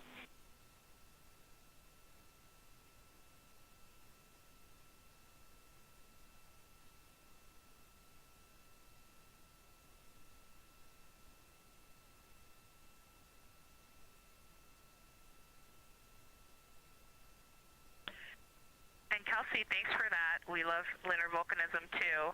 How about when the actual crater was formed?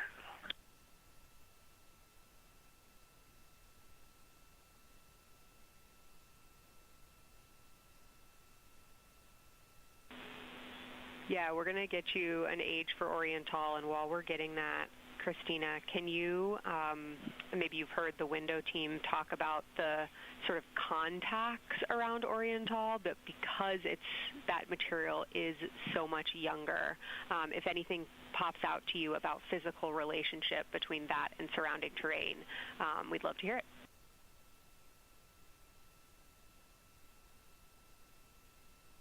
Yeah, definitely. They are discussing a contact relationship that could explain some of the color that they're seeing in certain areas. And so it was really about the ejecta of the creation of the basin and understanding the superposition of its ejecta and Mare on the near side or other features. So thank you. We'll take the insight when you have it.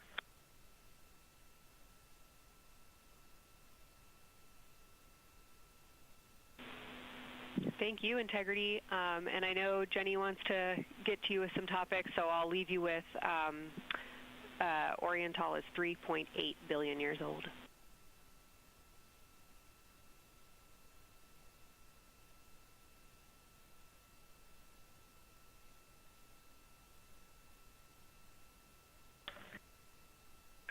Copy that. So that's on the older side. The actual basin is very old.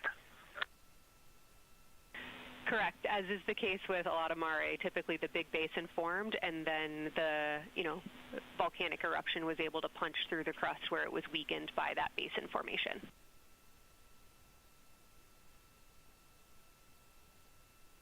Perfect. Tracking. Thank you.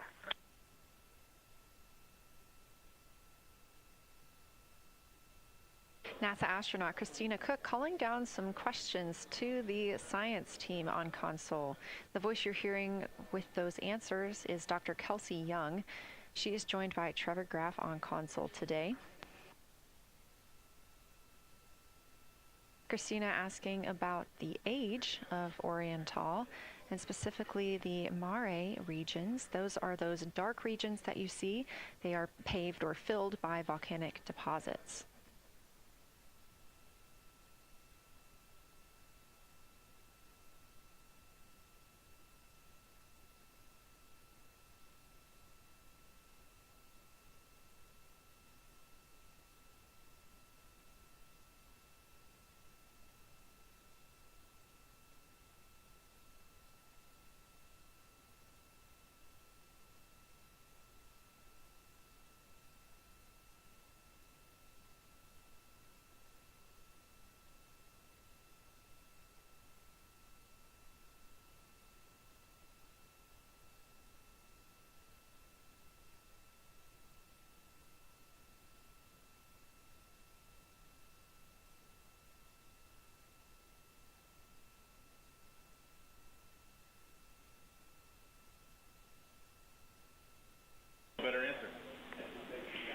Integrity, it's about time for a position swap at the window.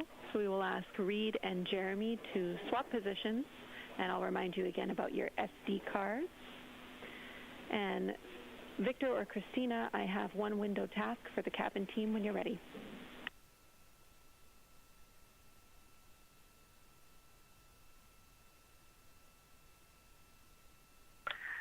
They are swapping and I'm ready. All right, Tina, we found a way that we can reinstall the shroud on the window. We understand it's pretty darn bright compared to everything that you're looking at. So in order to reinstall it, we will ask that you retrieve the condensation hose and you install it on a friction fit on the cabin air outlet port. That's right by one of your diffusers. You're going to point that little condensation hose such that the air is flowing over the window pane. Let me know when you're ready for the stowage location.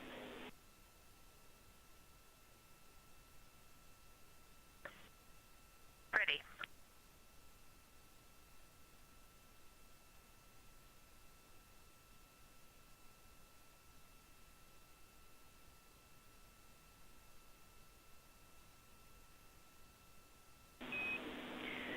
Christina, the hose is in locker A1. The crew has gotten a go to reinstall that window shroud they were using to block some of the earth shine. Copy. This view coming from inside the Orion spacecraft as the crew members are swapping windows, specifically Reed Wiseman and Jeremy Hansen. They've been our crew members at the windows taking photos, making annotations, and making recordings that'll be downlinked later to the science team for review. The science team will have a conference tomorrow morning with the crew to get any fresh perspectives or things that they learned during the flyby.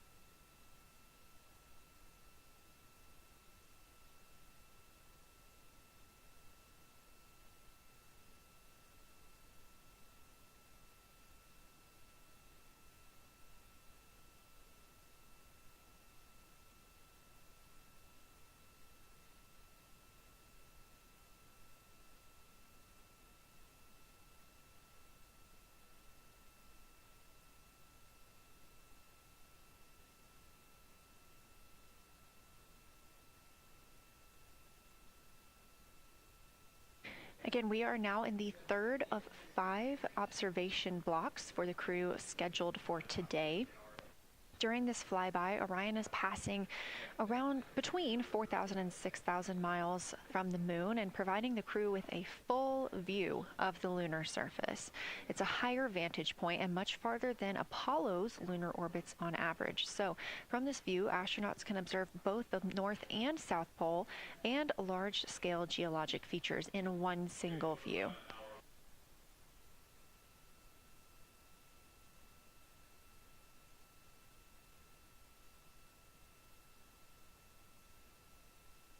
We are now just under an hour until Orion passes behind the moon, and we lose communication with the crew. They will be out of reach with any of our deep space network antennas.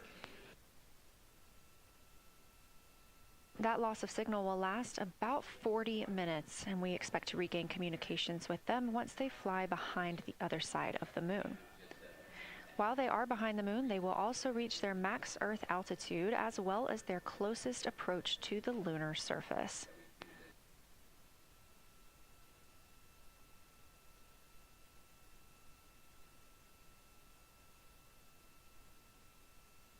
The view you have right now is a live stream from a camera on Orion's solar arrays.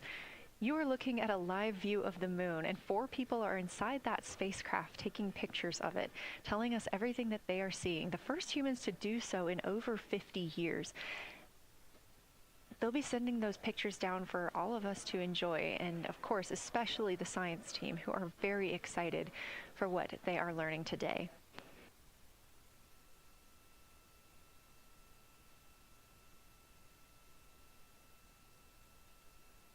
It appears the Artemis 2 spacecraft, Orion, is now under 5,000 miles away from the moon. Again, we expect their closest distance to the moon be about 4,066 miles.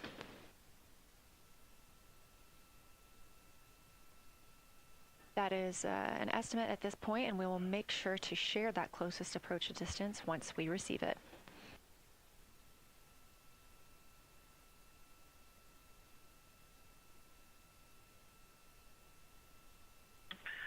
Houston integrity question, did you just want us to cool the window with the condensation hose, or did you want us to put the shroud back on and cool the window at the same time?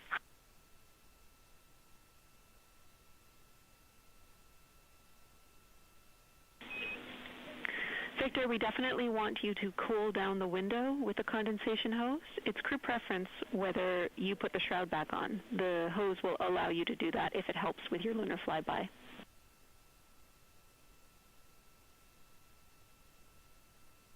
Okay, copy. We're going to do both at the same time. Thank you. Houston copies.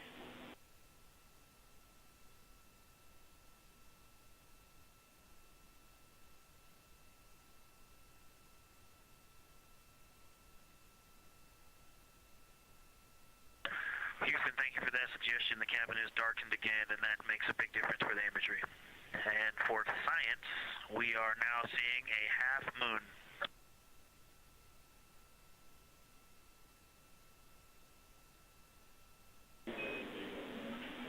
Thank you, Victor. We're happy to hear it, and we see half moon, full moon joy still.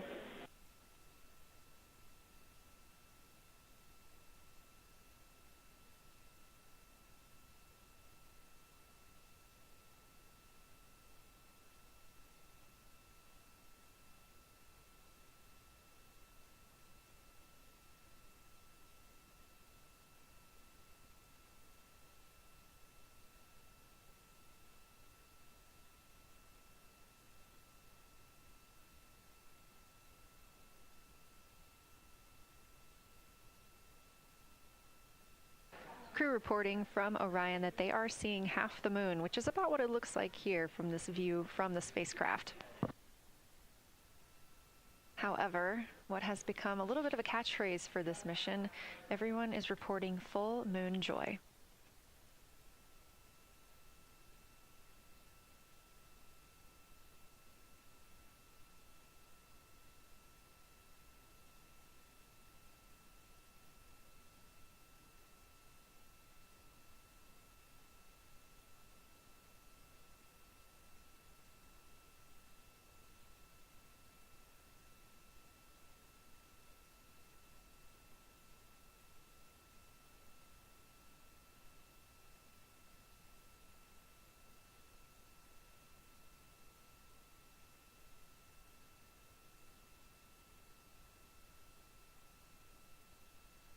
We are keeping up with which targets the crew is tracking through their lunar targeting package. They are just wrapping up their second. Science integrity, another observation the window team commented on, and Christine and I discussed a bit, is in Hertzsprung. The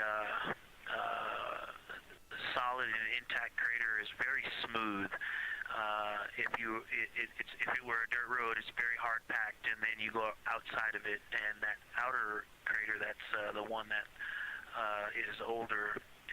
It is a little rougher and more jagged, and starts to get into more loose-looking terrain. And the smooth interior also causes the craters that are inside of the larger crater, the smaller craters, to have really sharp edges, sharp, distinct edges. And just a general comment on that area, Hertzsprung, that whole area, the average albedo there is darker. That is, I would say, 3. And the average albedo around Oriental and between Oriental and Ohm, excluding the wedge, the darker wedge, is more on the 6-7. And that they also seem to be different texturally. Christina described it earlier around Hertzsprung, and then from Hertzsprung toward Oriental, there appears to be a frozen, a rippling pond, but frozen, or like choppy waves when it's windy out, choppy water, and then it freezes instantly. That's the texture. If you walk down there barefoot, it looks like it would be hard on your feet, like lava. After it's cooled, it would be pokey.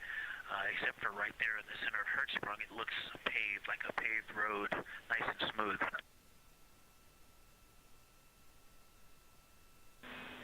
Victor, that's a wonderful description. Going from a paved road to lava reminds us of the Icelandic highlands. Thanks for that.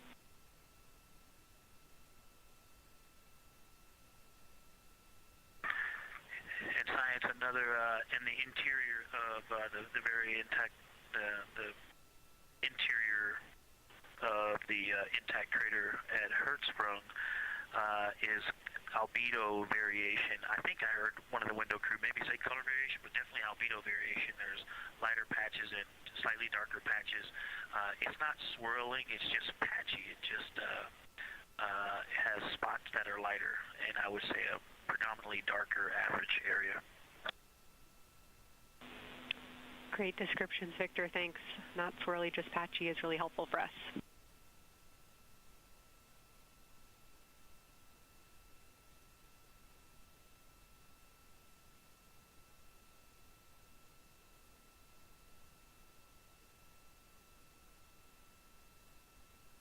Really great descriptions coming from Science. The window team is hitting all the targets. They are on the plan and starting the discussion of the Terminator. And boy, I'm loving the Terminator. I think I know it's not purely a moon feature, but what it does to the features of the moon, to the terrain, I've probably spent the most time describing into my recordings and thinking about and looking at the Terminator. There's just so much magic in the Terminator. The islands of light, the valleys, what look like black holes. You'd fall straight to the center of the moon if you stepped in some of those. It's just so visually captivating that the Terminator is the most striking thing that I've seen so far. We've been loving your evocative descriptions, Victor. You really are bringing us along with you, and we're following along with visualizations that pale in comparison to your descriptions. Thanks.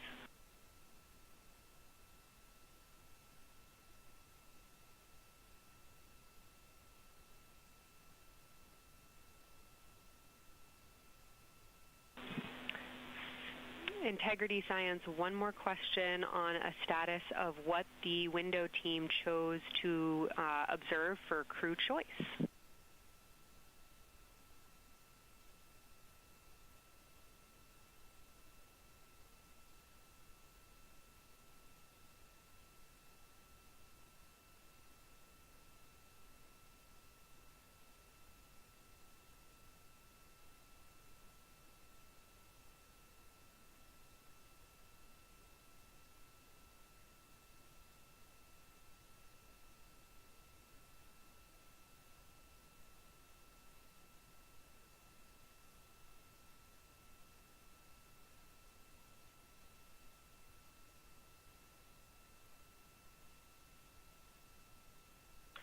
Window 2 talked about Vavilov, look for suspended dust, and the Terminator.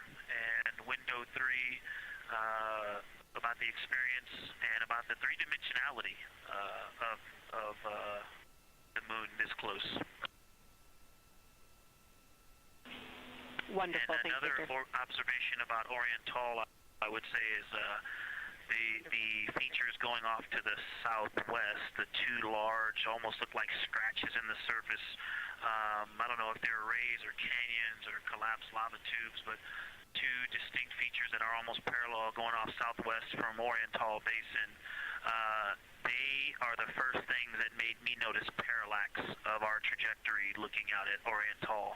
That and in the inner walls of the east side of the crater rings, you really get a sense that we're flying over something with elevation and terrain, and they look different from this orientation.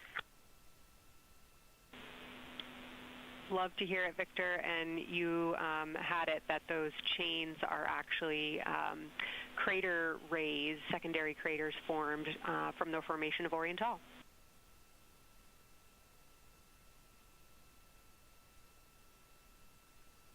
Yeah, speaking of crater rays, the crater rays that are going off to the north, northwest, that run off toward Hertzsprung and I believe toward Vavilov. I'm not looking at it right now, but those crater rays are very interesting. They're all very small. I know you've imaged this, but they're all small and they look like, you know, a big impact launched rocks and things that made smaller impacts down the way. But something very interesting, and again, you can see this in imagery, but some of them are parallel, and then some of them converge toward the center of Oriental. And then I think I even saw some that maybe diverge, which not diverge, but that are convergent, which indicate multiple large impacts that created a lot of secondary impact crater rays.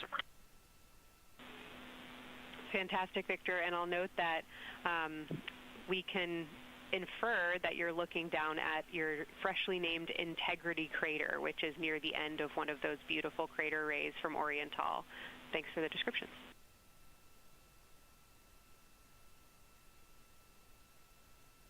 Yeah, you're welcome. And Integrity is easily identifiable with the naked eye from this point.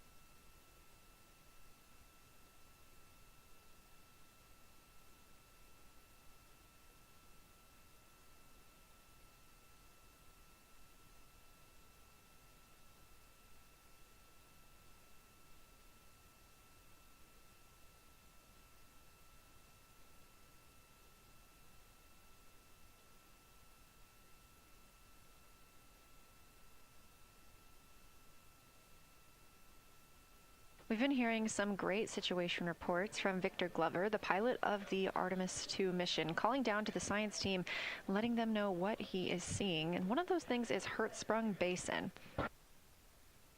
If you look just to the right of the Terminator, that is the difference between light and darkness on the moon.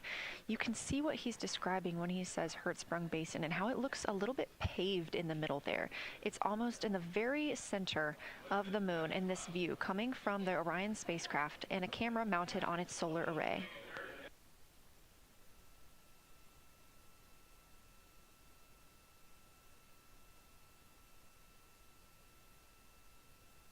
We are now 4 days, 23 hours, and 23 minutes into the flight of Artemis 2, and we are standing by for their lunar loss of signal in about 43 minutes. Again, the spacecraft will fly behind the moon, and during that time, we won't have communication with them.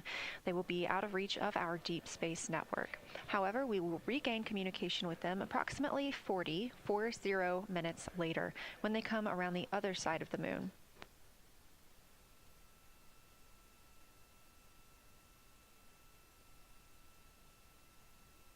The crew aboard the spacecraft are currently discussing the Terminator, that difference between day and night.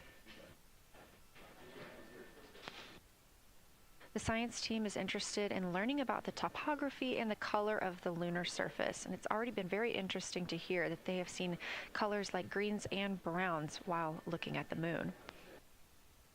Some of the questions that they are hoping the crew will discuss are how do the quantities and sizes of craters and mountains vary along the Terminator, and they are looking for the crew to describe the topography of features along or near the Terminator.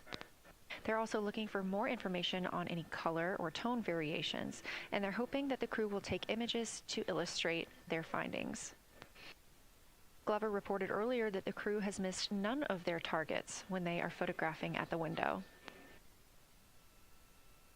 We aren't hearing the conversations that the crew is having right now, but these are being recorded to their personal computer devices, PCDs, and those will be sent down to the science team.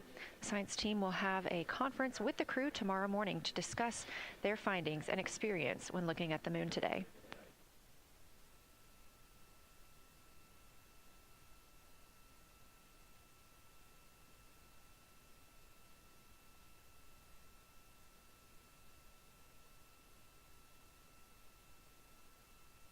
We have a few minutes left while the crew is discussing the Terminator, and if you're just joining us, you're looking at a live view of the moon, our moon, from the Orion spacecraft and a camera on its solar array.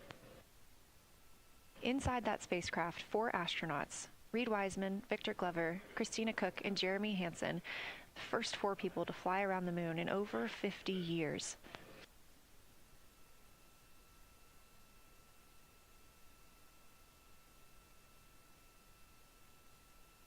This is our lunar flyby day, and the crew has already surpassed one record today. The crew passed the Apollo 13 distance record at 12:57 p.m. Central, 1:57 p.m. Eastern. Canadian Space Agency astronaut Jeremy Hansen calling down that he hopes it's a record soon broken by other explorers.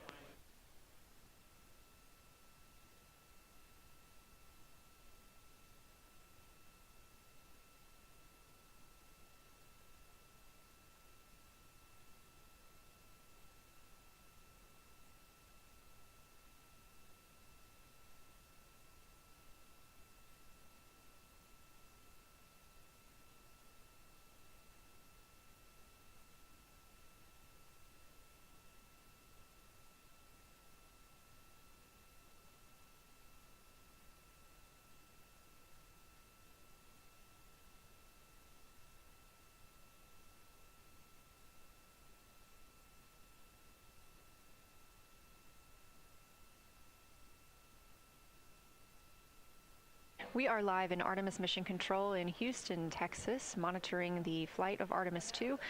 All of the flight controllers here, each monitoring a different system aboard the Orion spacecraft. Integrity Houston, we are ready for our cabin and window teams to swap again. We have a 15-minute handover time here, and I have a couple of items I want to read up to you. They'll require you to write something down on your knee boards, so let me know when you're ready.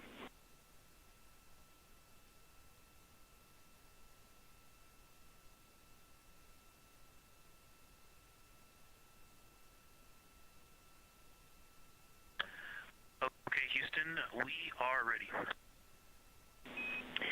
Copy, Integrity.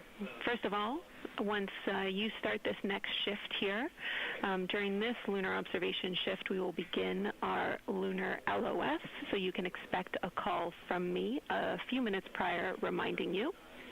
And second of all, FIDO just sent us updated altitudes and METs for lunar closest approach and max Earth altitude. Let me know when you are ready to write those down. They differ slightly from Optimus.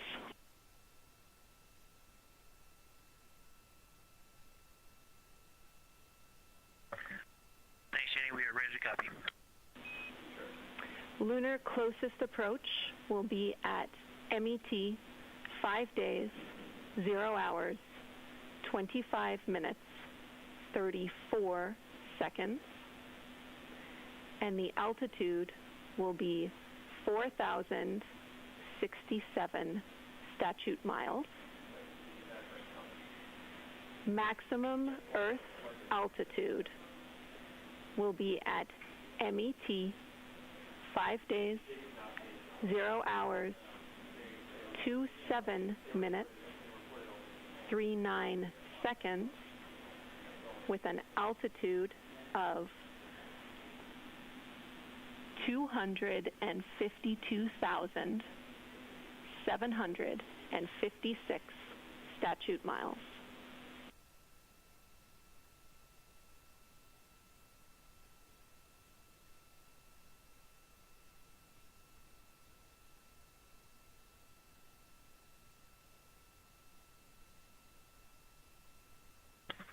The crew really wants to ask for that in kilometers and in parsecs, but thank you for those. That is great. Thanks for that update. I'll send Fido to work, and I appreciate the metric. Other than that, I have no new vehicle statuses to pass to you. Enjoy your handover time, and we're looking forward to picking back up with you shortly.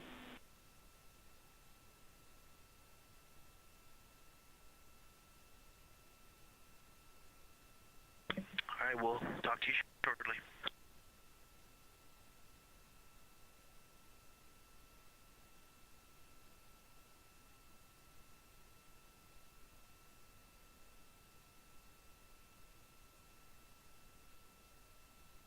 Those words called from Capcom Jenny Gibbons, CSA astronaut and Artemis II backup crew member, to the crew working aboard the Orion spacecraft. Had a little bit of a view inside the cabin. As you can see, it is very dark. The crew has turned off the lights, and the light that you were able to see is coming through the window, a reflection of Earthshine and from the moon.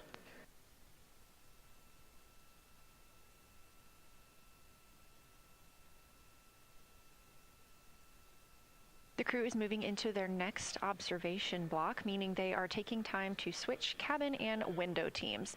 We've had Reed Wiseman and Jeremy Hansen at the windows taking pictures and making annotations and recording some audio files that will be downlinked later to the science team. Meanwhile, Victor Glover and Christina Cook were in the background serving as support.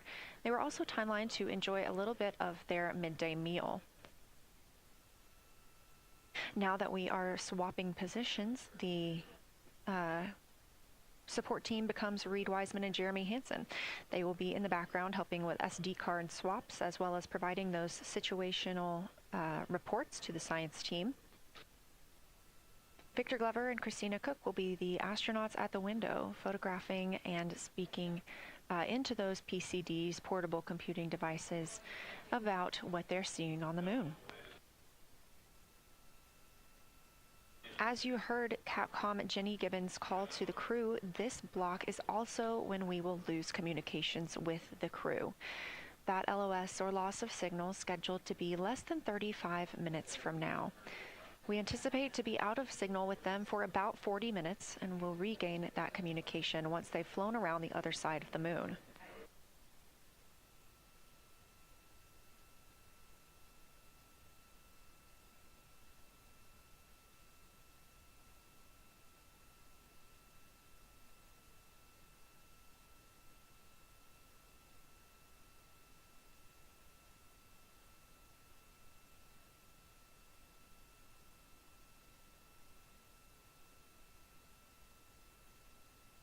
Now, even though the crew will be flying behind the moon, their observation period does not stop. They will still be taking pictures and making annotations of what they are seeing.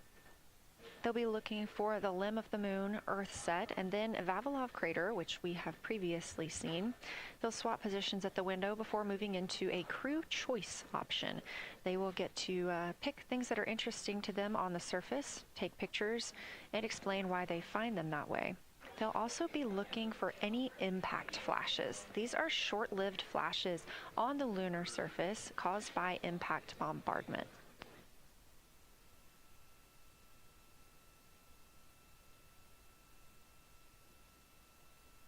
Just before Earthrise, the crew will be looking for lofted lunar dust. This may be lofted just above the lunar surface, and we could only see it just before Earthrise along the dark western limb. Any Earthshine would illuminate potential lofted dust. But once the crew is all the way around the Earth, the brightness of the Earth will wash out any of that dust they might be able to see. These were based on observations from Apollo missions and orbital spacecraft, and so we're very interested to see if the crew might be able to capture some of that lunar dust today.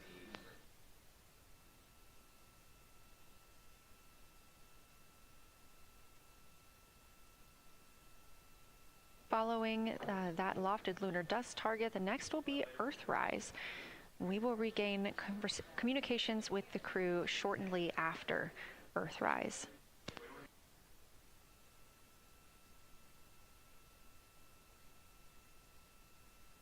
There will be a short observation break period where the moon is not in view. That's because we are also anticipating the crew seeing an eclipse today. The moon won't be in view because the team here in Mission Control Houston will need to change the attitude of the spacecraft and ensure that its solar arrays are gathering light from the sun heading into that eclipse period. So we will have communication with the crew, we just won't be able to see the moon.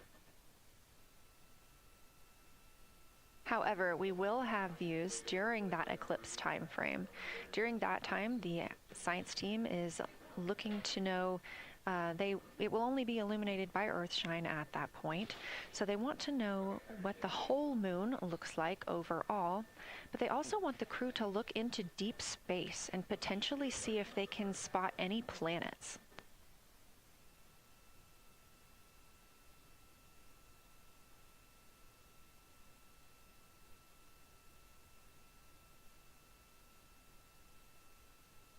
Once the eclipse is over, the lunar flyby period will have ended. We are live through the whole thing, and even once flyby is over today, we remain live 24/7 on NASA's YouTube.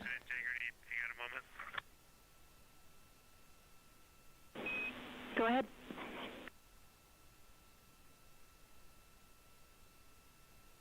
I don't know if Catherine and Devin are still there, but if they are, just wanted to just let them know how much fun we're having out here. It's extraordinary to be on the far side of the moon right now and just seeing hanging out there and looking back at the Earth. And Ashley and Kaylin, I know you're back in Canada, but if you happen to be watching too, just wanted to say hi to all you guys. Love you guys, and we'll be heading back your way shortly. Thanks, Jeremy. I hear they are watching, and your family is still here. So thanks for passing that along.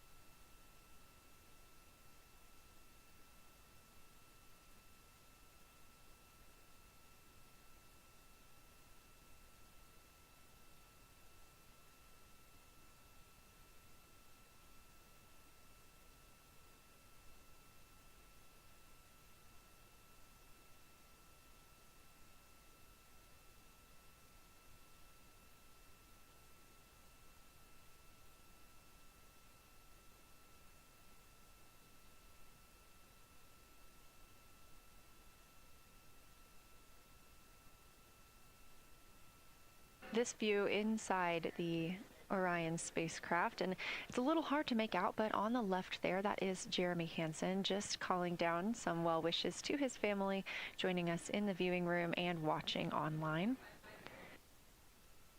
Currently in the window are Victor Glover and Christina Cook. They are taking pictures outside of the window as they are now in their flyby observation block.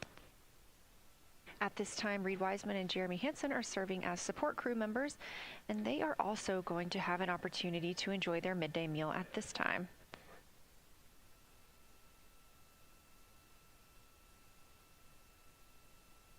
On the lunch menu today for Reed Wiseman and Jeremy Hansen, we have vegetarian chili, salmon croquettes, chicken with peanut sauce, sweet and savory kale, pickled beets, chocolate pudding, barbecued beef brisket, spaghetti and meat sauce, Italian vegetables, butternut squash, candy-coated chocolates, and maybe even a little bit of coffee.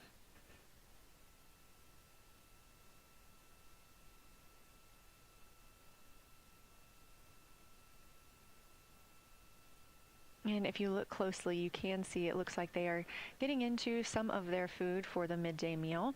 All of the food on the spacecraft is rehydratable. We don't have an option for fresh food as there's not a refrigerated section of the Orion spacecraft. So all of this food can either be rehydrated or eaten straight from the package, just depends on what the food actually is.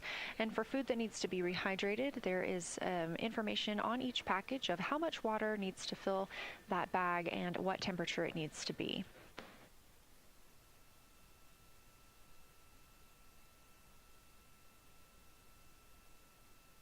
We are now 4 days, 23 hours, and 39 minutes, 40 minutes actually, into the flight of Artemis 2, the spacecraft now under 4,500 miles from the moon.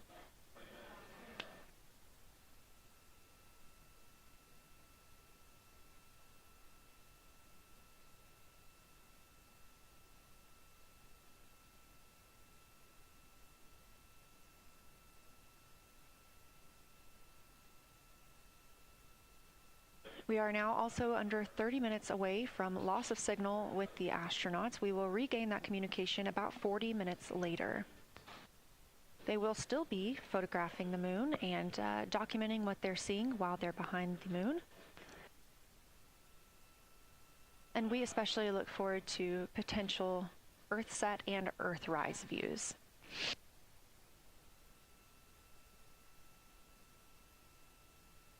As you can see on the left side of your screen, we are streaming this solar array camera view throughout the flyby.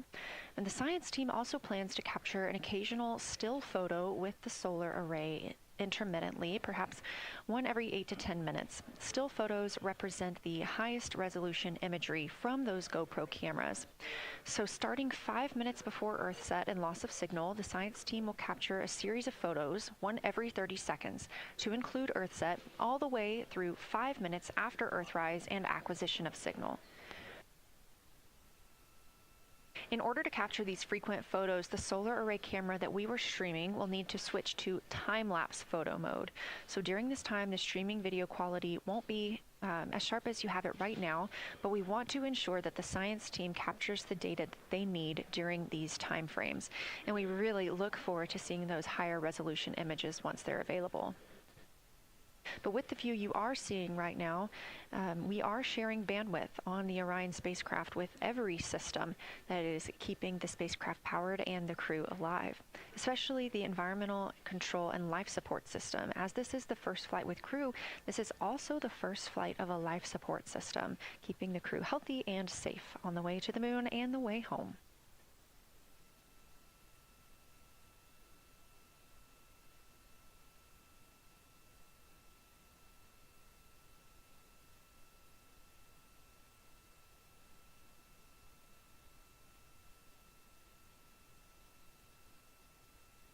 On the timeline, we're getting towards the end of the cabin and window team swap period, but it looks like our astronauts, Victor Glover and Christina Cook, are already photographing the moon outside of those windows. The next target is Ohm Crater, and this is something that they have photographed previously during the flyby. This is a small, complex crater with a prominent ray system, and as referenced earlier, it's the size of the Eye of the Sahara. That Eye of the Sahara is a feature in Mauritania. Seeing this crater more than once throughout the flyby allows the crew to photograph it at different lighting conditions.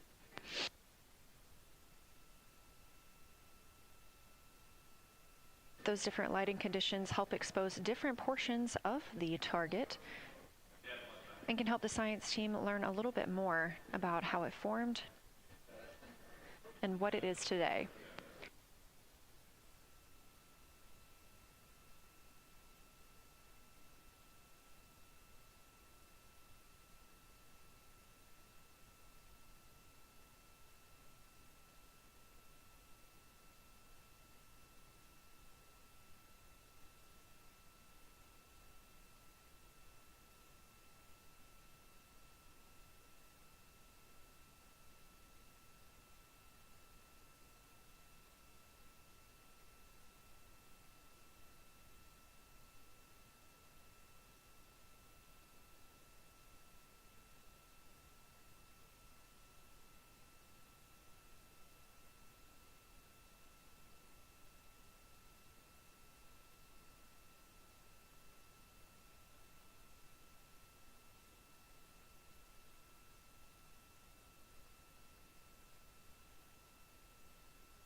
Again, this view inside the spacecraft as the crew continues photographing the moon outside their windows.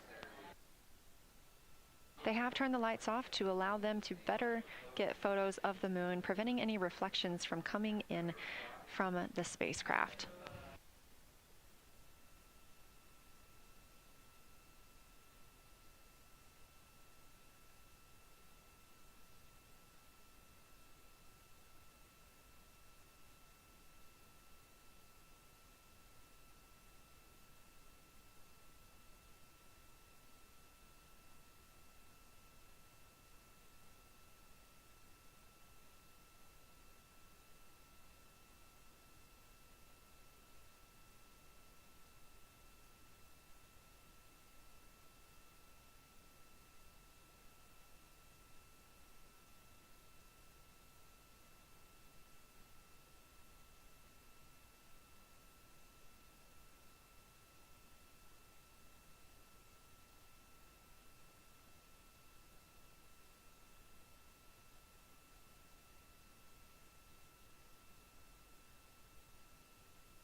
We expect the crew to be targeting Ohm Crater for another 6 minutes or so before they move into a discussion of the limb.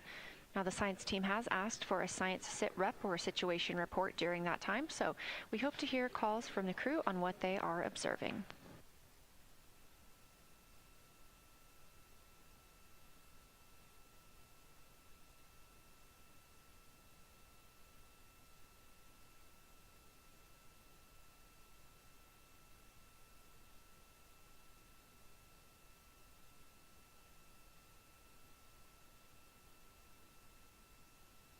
If you've been following along, at the start of the day, we did have much more of the moon visible.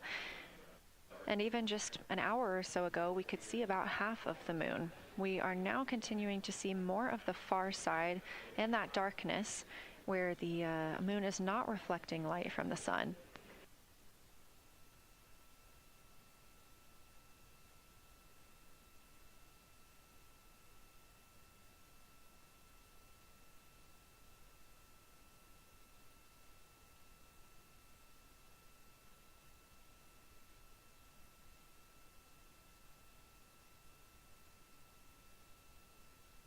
Earlier, we were also able to see some of those darker portions, that old lava flow that we often see on the near side of the moon and that we can all see from Earth. That has mostly gone away.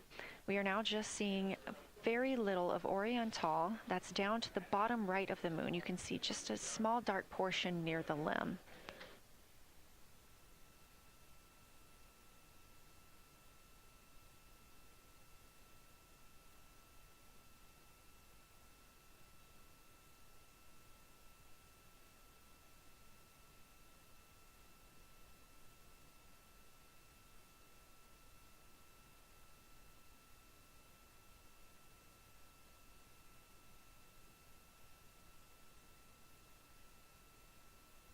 We are now about 18 minutes away from loss of signal with the Orion crew. Again, we use the Deep Space Network to communicate with the crew members when they are this far from Earth. This is the first mission since Apollo when we have had humans on the Deep Space Network.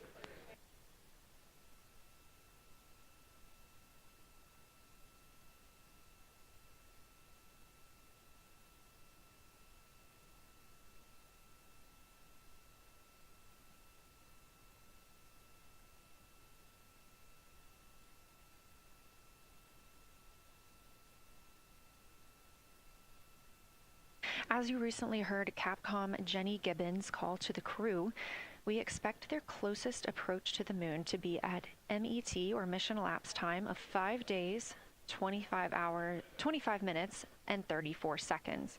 At that time, their altitude would be 4,067 statute miles above the Earth's surface.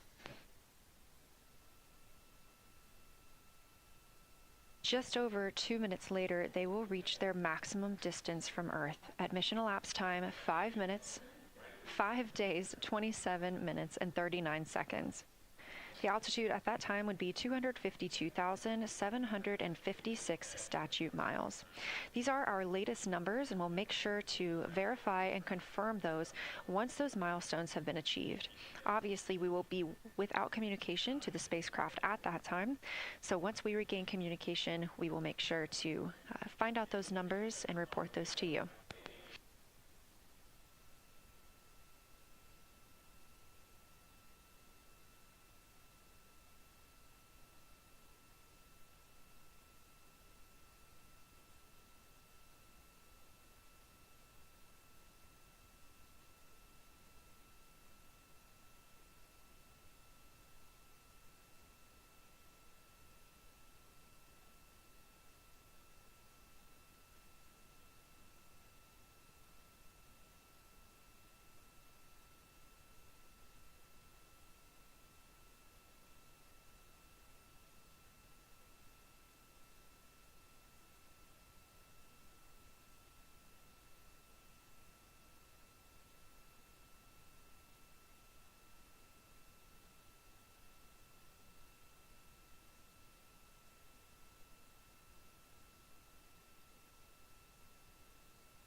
Checking in on the lunar targeting package, the crew is now in their discussion of the limb, seeing the limb of the moon, that illuminated part.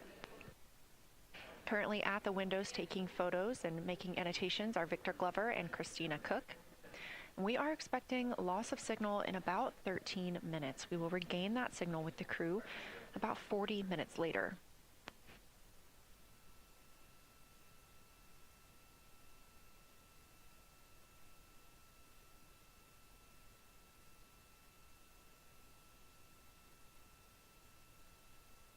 A milestone worth mentioning that this day marks the first time in more than 50 years that humans will observe the moon directly, a critical opportunity to practice how lunar science will be conducted during future Artemis missions.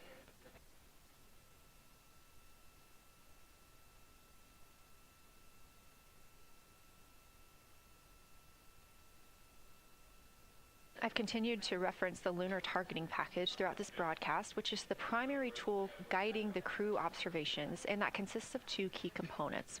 The first of those is the Lunar Geography Review, which helped the astronauts study major lunar features in advance. That also helped them learn to orient themselves during the flyby. The Lunar Targeting Plan provides a detailed timeline of observation targets, background science context, and specific instructions for the picture the crew should take, and verbal descriptions of what will be helpful to the science team reviewing those pictures later. That's what we've been tracking real time and what the crew is using right now to keep up with their next milestones.